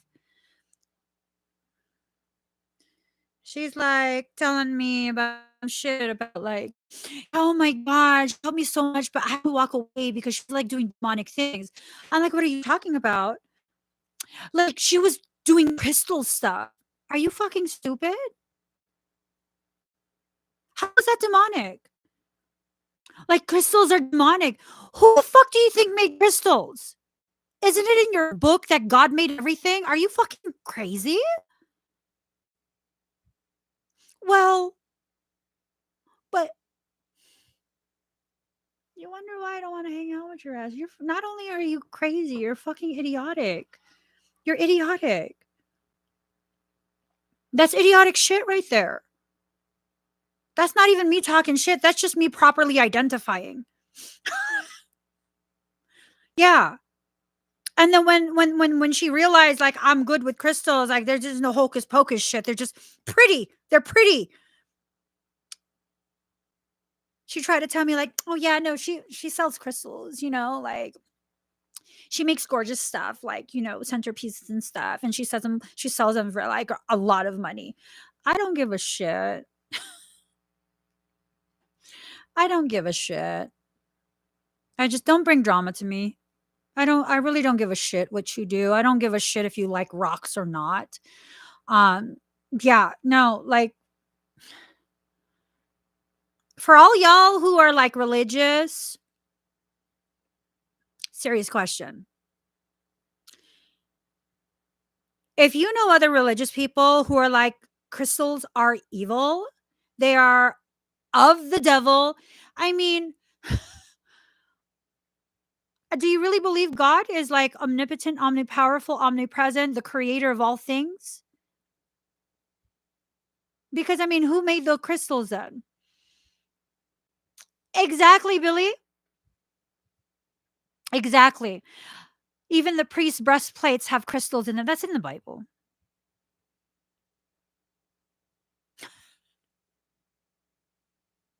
That's in the Bible. That's in the Bible. You have to exit the programs. You have to rebel against all of these things that shame you for being who you are. you know? Just shame.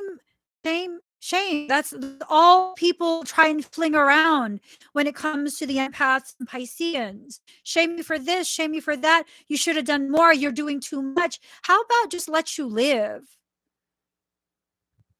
How about just let you live?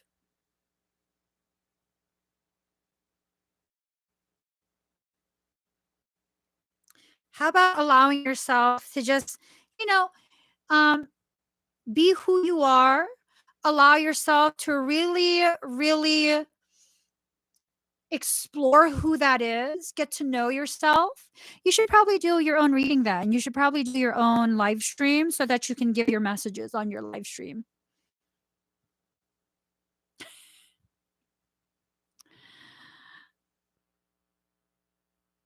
Okay.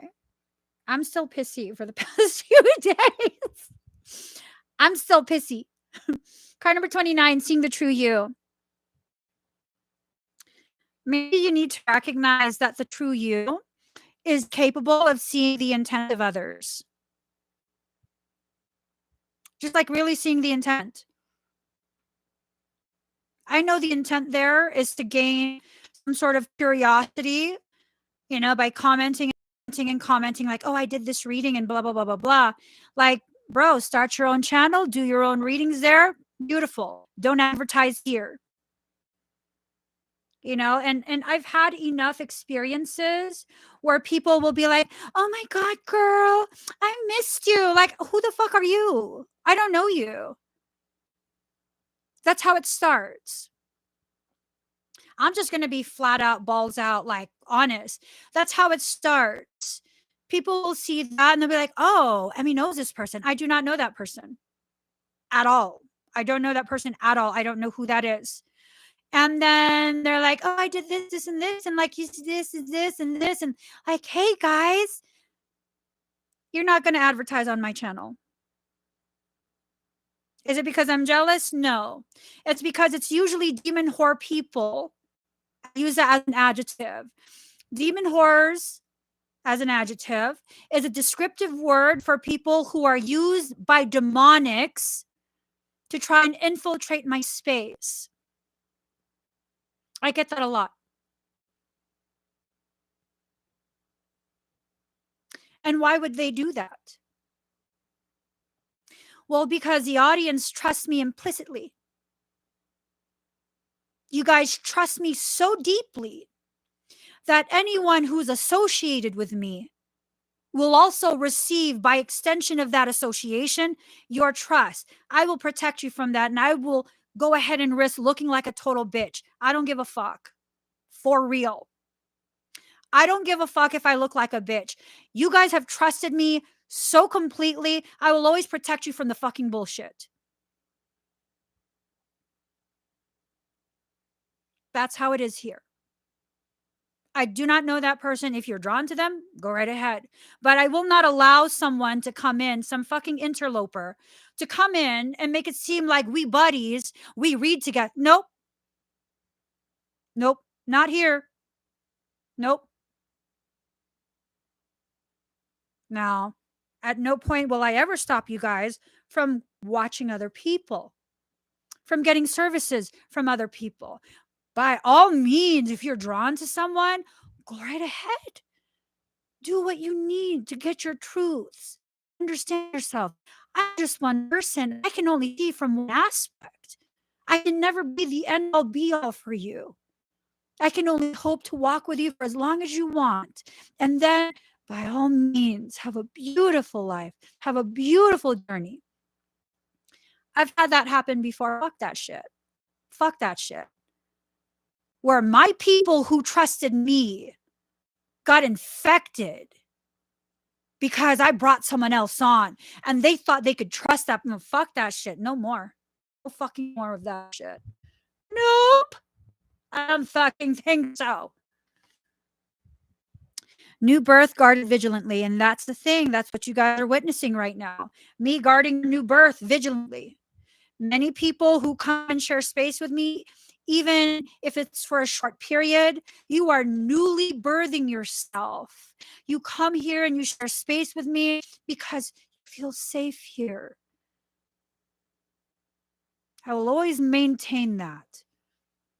I will always go out of my way to make sure that I am worthy of that level of trust that you are giving to me so freely. I will not let interlopers convince you of shit. Nope. Nope. Not here. Not here when you know this is a safe space. Nope. I have an obligation to maintain this space so that you could always feel safe.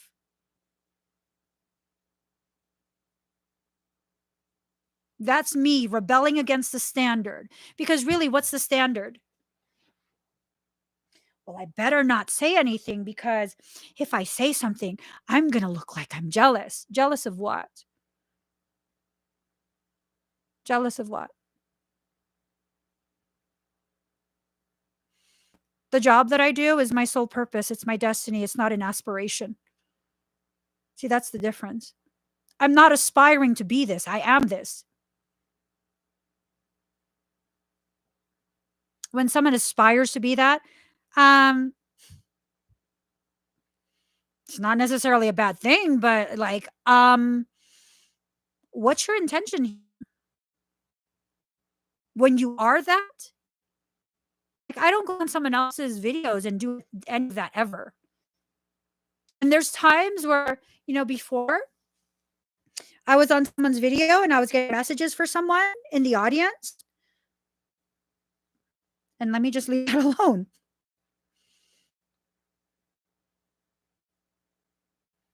I might be like, hi, so and so. Or I'll just heart the comment. And I'll leave it at that. Excuse me.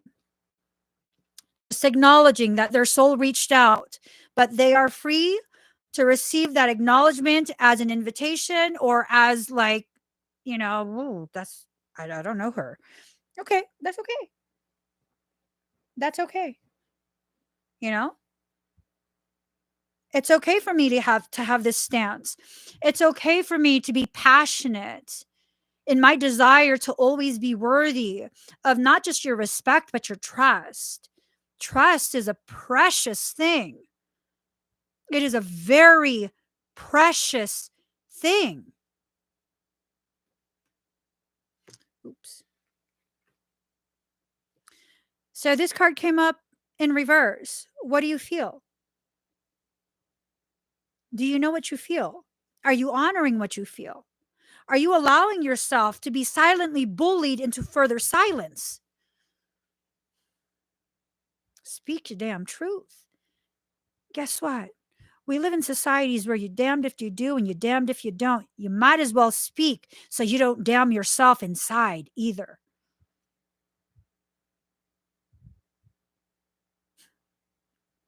You're damned if you do. You're damned if you don't. You can't please everyone. So instead, secure your space, your perception of yourself. The world has enough bullies in it. You don't need to be your own personal bully too. Yes, you can speak your truth on your channel, in your head.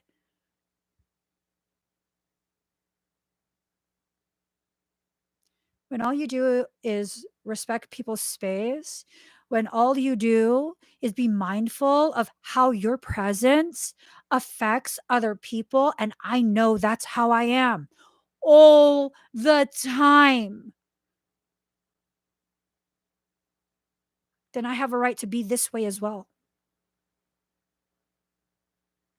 To reestablish and reinforce those boundaries.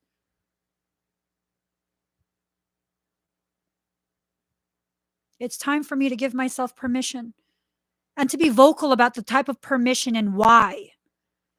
It's time. It's really, really time.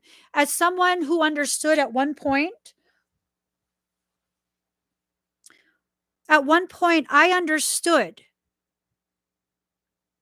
that if I go onto your live stream on Facebook and you're doing readings, you're doing energy work, If I share that out on my personal profile, you'll go from like 3 watchers to sometimes over 100 within minutes.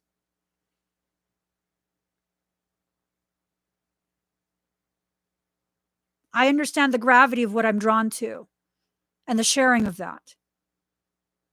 So if I can use that to benefit you,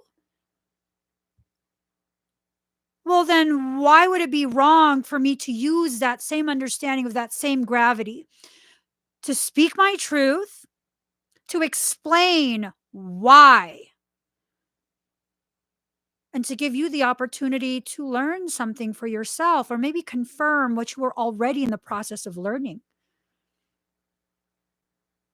You don't have to be nice to everyone. I've learned that the hard way. Where if you're nice to everyone, it doesn't create respect for you from you for you. It creates obligation. Because now you're obligated. You're obligated. And the level of toxicity I created and I established it and I sustained it on Facebook was freaking profound.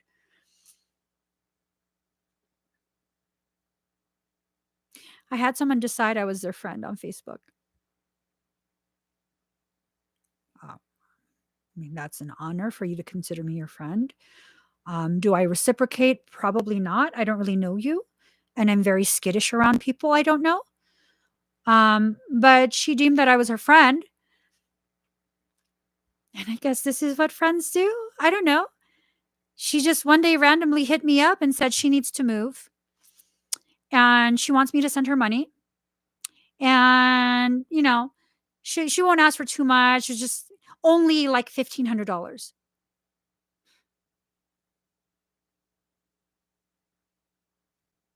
Only. only. Only 1,500. I'm sorry. Did you think you were messaging like Wells Fargo? Bank of America? I don't know if you have a glitch in your like Facebook Messenger, but you've messaged another person. Yeah. Uh Are you joking? You're joking, right? Like only.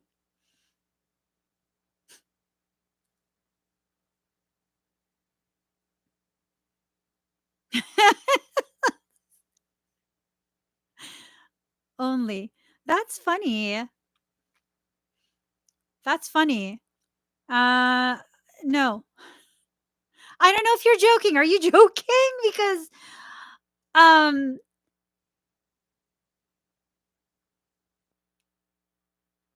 what? Yeah. Yeah. And then another person was messaging. They're like, they love me. They love me so much. And I like just mean the world to them. And like they want to support me as I'm taking care of my mom.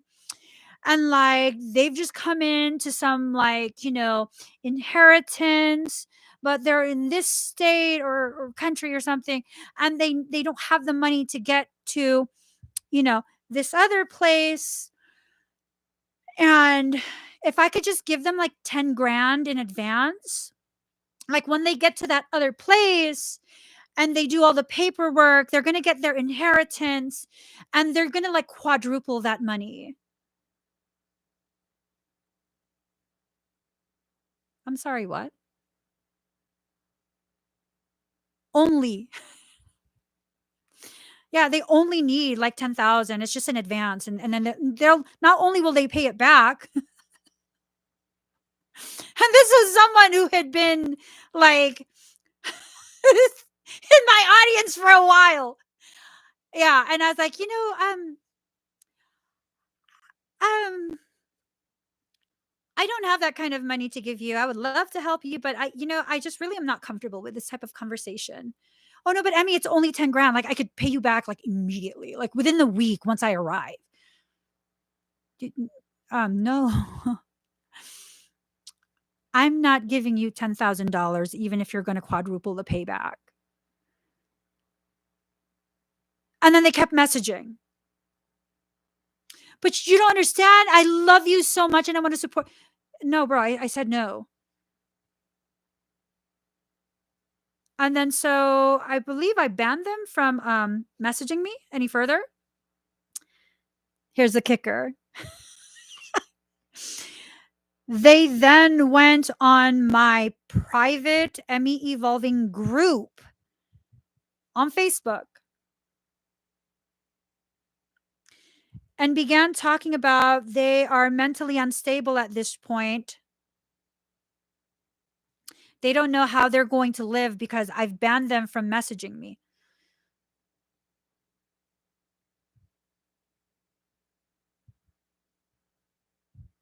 And then they're just so sorry. Like they need me in their life. Bitch, get the fuck out my group. Get the fuck out of my group. Like, what is wrong with you? And here's the thing. I do have to take accountability because I established that. Right from the start. I established that. Right from the start. I established that on Facebook. I maintained it. I encouraged people to seek me out so that I could overgive. I established that. Does that mean I deserved it? No. Does that mean I asked for that? No.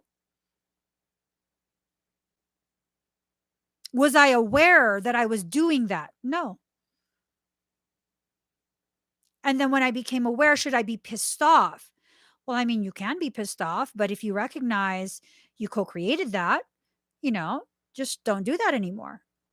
And that was around the time, my husband and I had a conversation like, no more. No more just giving people cash because it's crazy ass shit. Do these people not understand? These people not understand. I'm in a 24, 25-year-old RV that's leaking from bumper to bumper. Stuck in a fucking parking lot. Are y'all people crazy? You want 10,000? Only 1,500.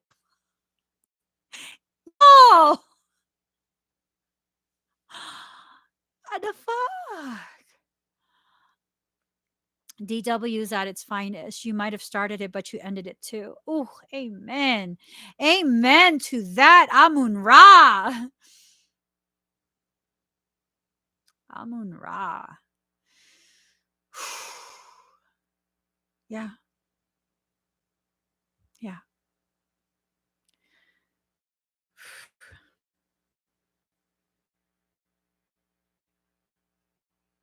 I don't need to be mad at people. I just need to remove the people who want me to continue to remain in a place of toxicity. You don't necessarily have to be angry. You can. I mean, a normal, natural reaction, right? And oops. And that's kind of just that. That's kind of just that. You got to just let yourself go through the processes. You can't beat yourself up. That was what I needed to go through to learn the gravity of me and my overgiving. Like, girl, this is the path you've created. You have laid the foundation. You did all of the work, the gravel, the leveling. You poured the concrete. If you call them, they will come. Whew.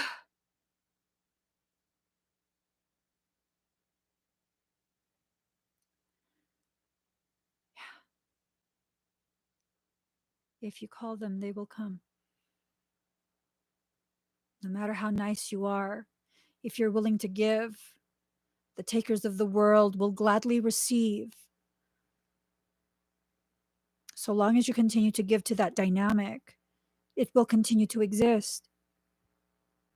It will continue to exist, and they will continue to feign love for you.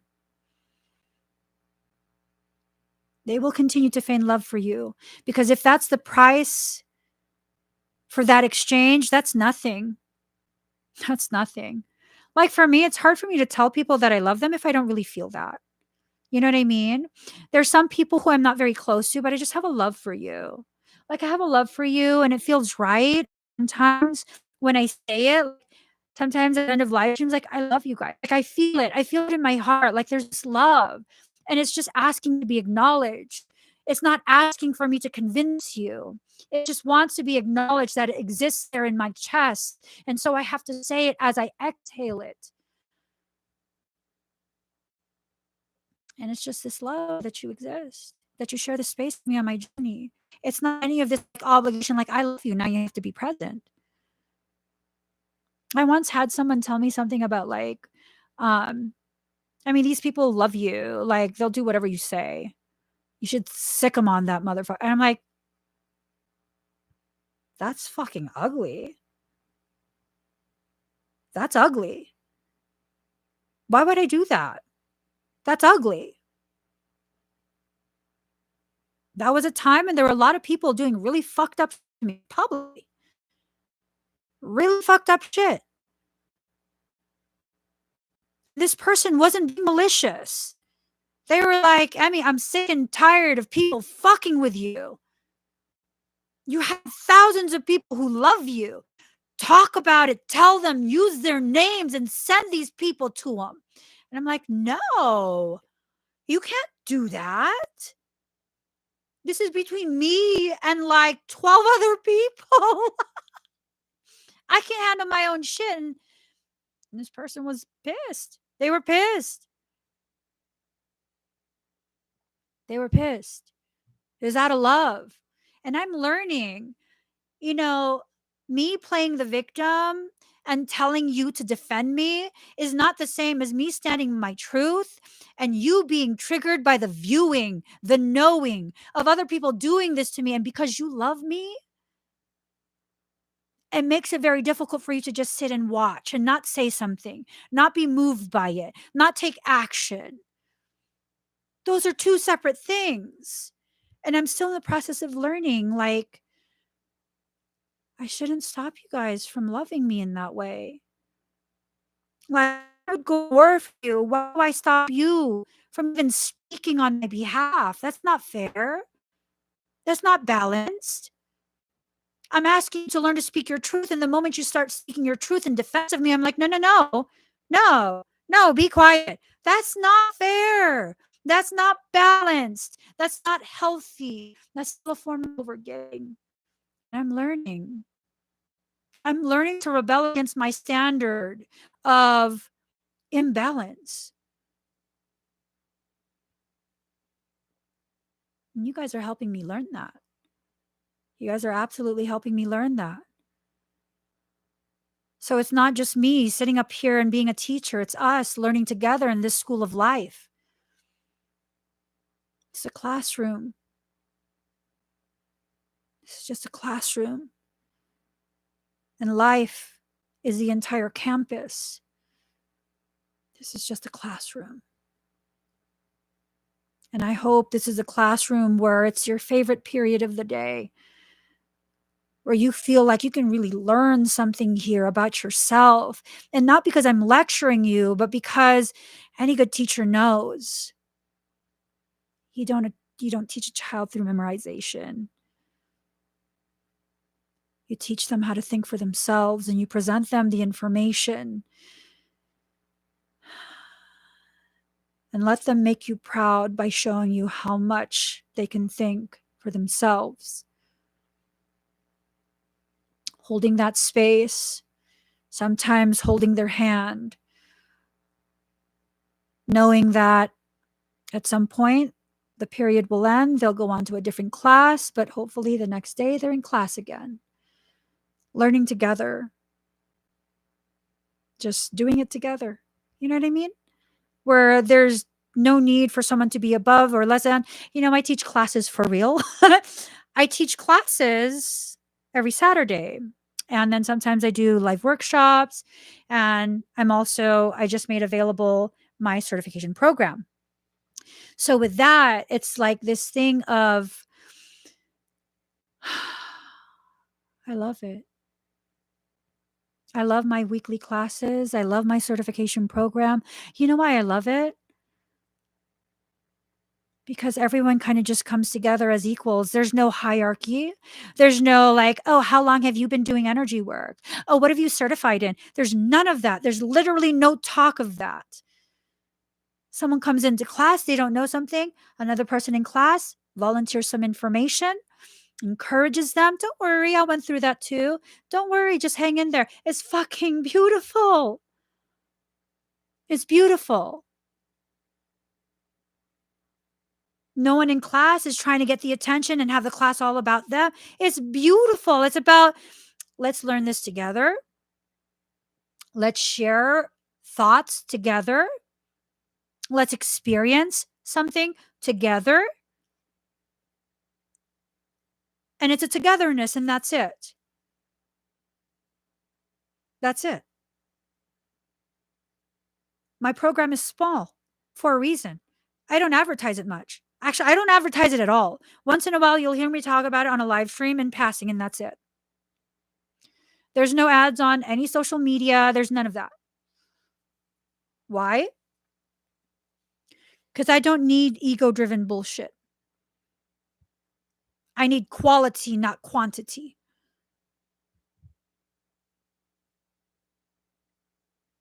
I'm very lucky because the path that I'm on, which is in full alignment with the destiny that I'm living, the purpose I was created for, it does create an opportunity for stability in my life. I'm not rich, but there is a stability.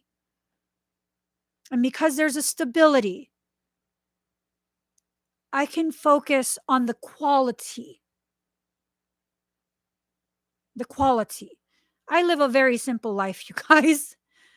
I don't go on lavish vacations. I don't eat at fancy dinners. I mean, I've had this for like a couple years. I rarely buy new clothes. That's not my thing. I don't buy purses. I don't buy jewelry. I do buy crystals. I've stopped, and I'm now letting some of the crystal babies go. But I live a very simple life. And that's why I have that stability.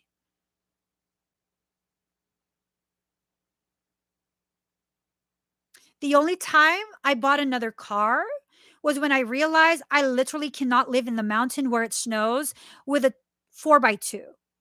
I need a 4x4 or else we're stranded. Did I buy a new car? No. Are you fucking kidding me? I don't want to pay that. I will say I was a little bit sour because we did go to CarMax and then we were like the last people there. And like it was dark and I just wanted to be done. And I thought it had the button for the tailgate to go down. My two fucking requirements. My two luxury requirements. Heated seats and the tailgate button. Car doesn't have that.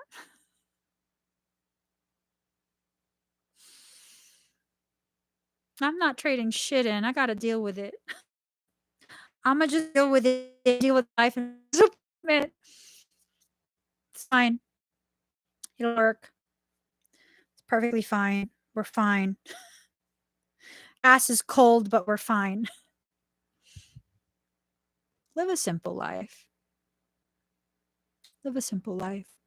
Live a life that you don't need a vacation from, not because you have all these luxury items, but because you feel so comfortable within yourself, within your life. You know why I don't take vacations? I don't need a break from my life. You know why I don't burn out even though I work 7 days a week?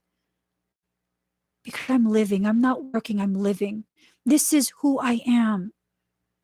I'm a seeker and sharer of truth. This is who I am. You cannot burn out by being who you are. These live streams are part of my destiny. This is part of my purpose.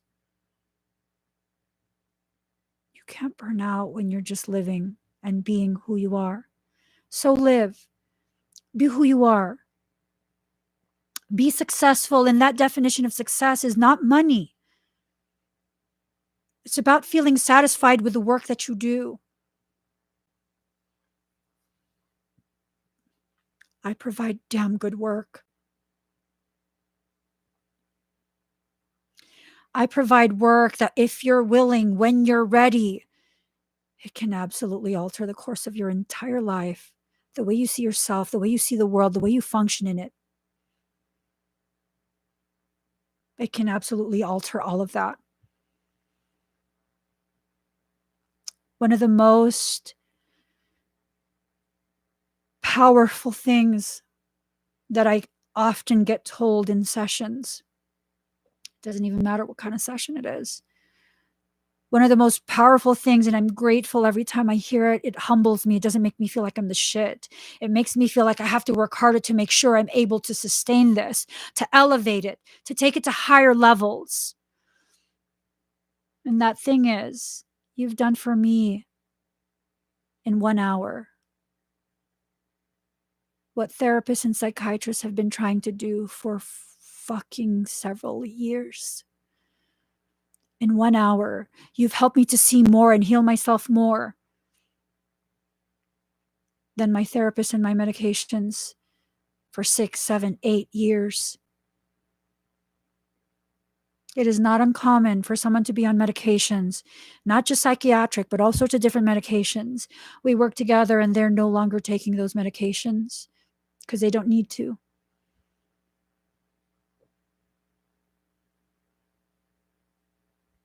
Is it because I'm healing them?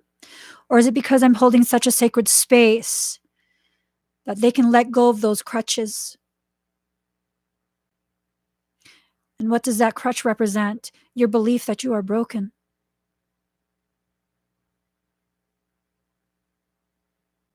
You're not. Sometimes you experience illness as a symptomatic presentation of that belief. I'm here to tell you you're not broken. And there's nothing wrong with being messy. Nothing.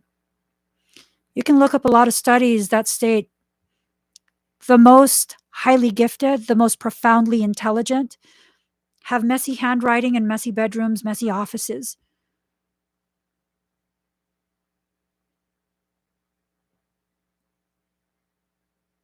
When most of you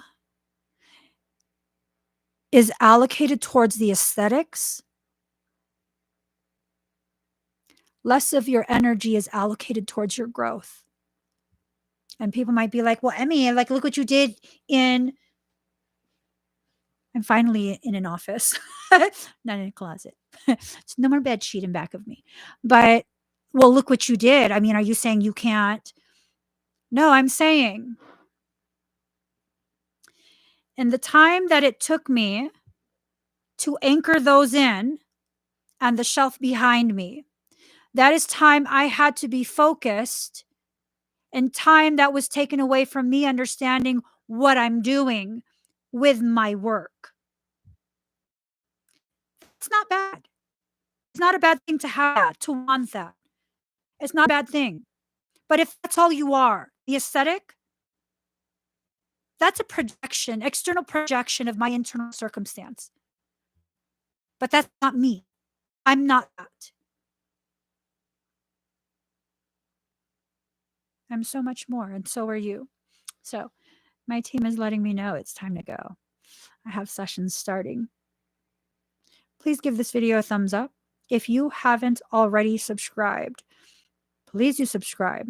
Turn on that notification bell. Join me when I'm live.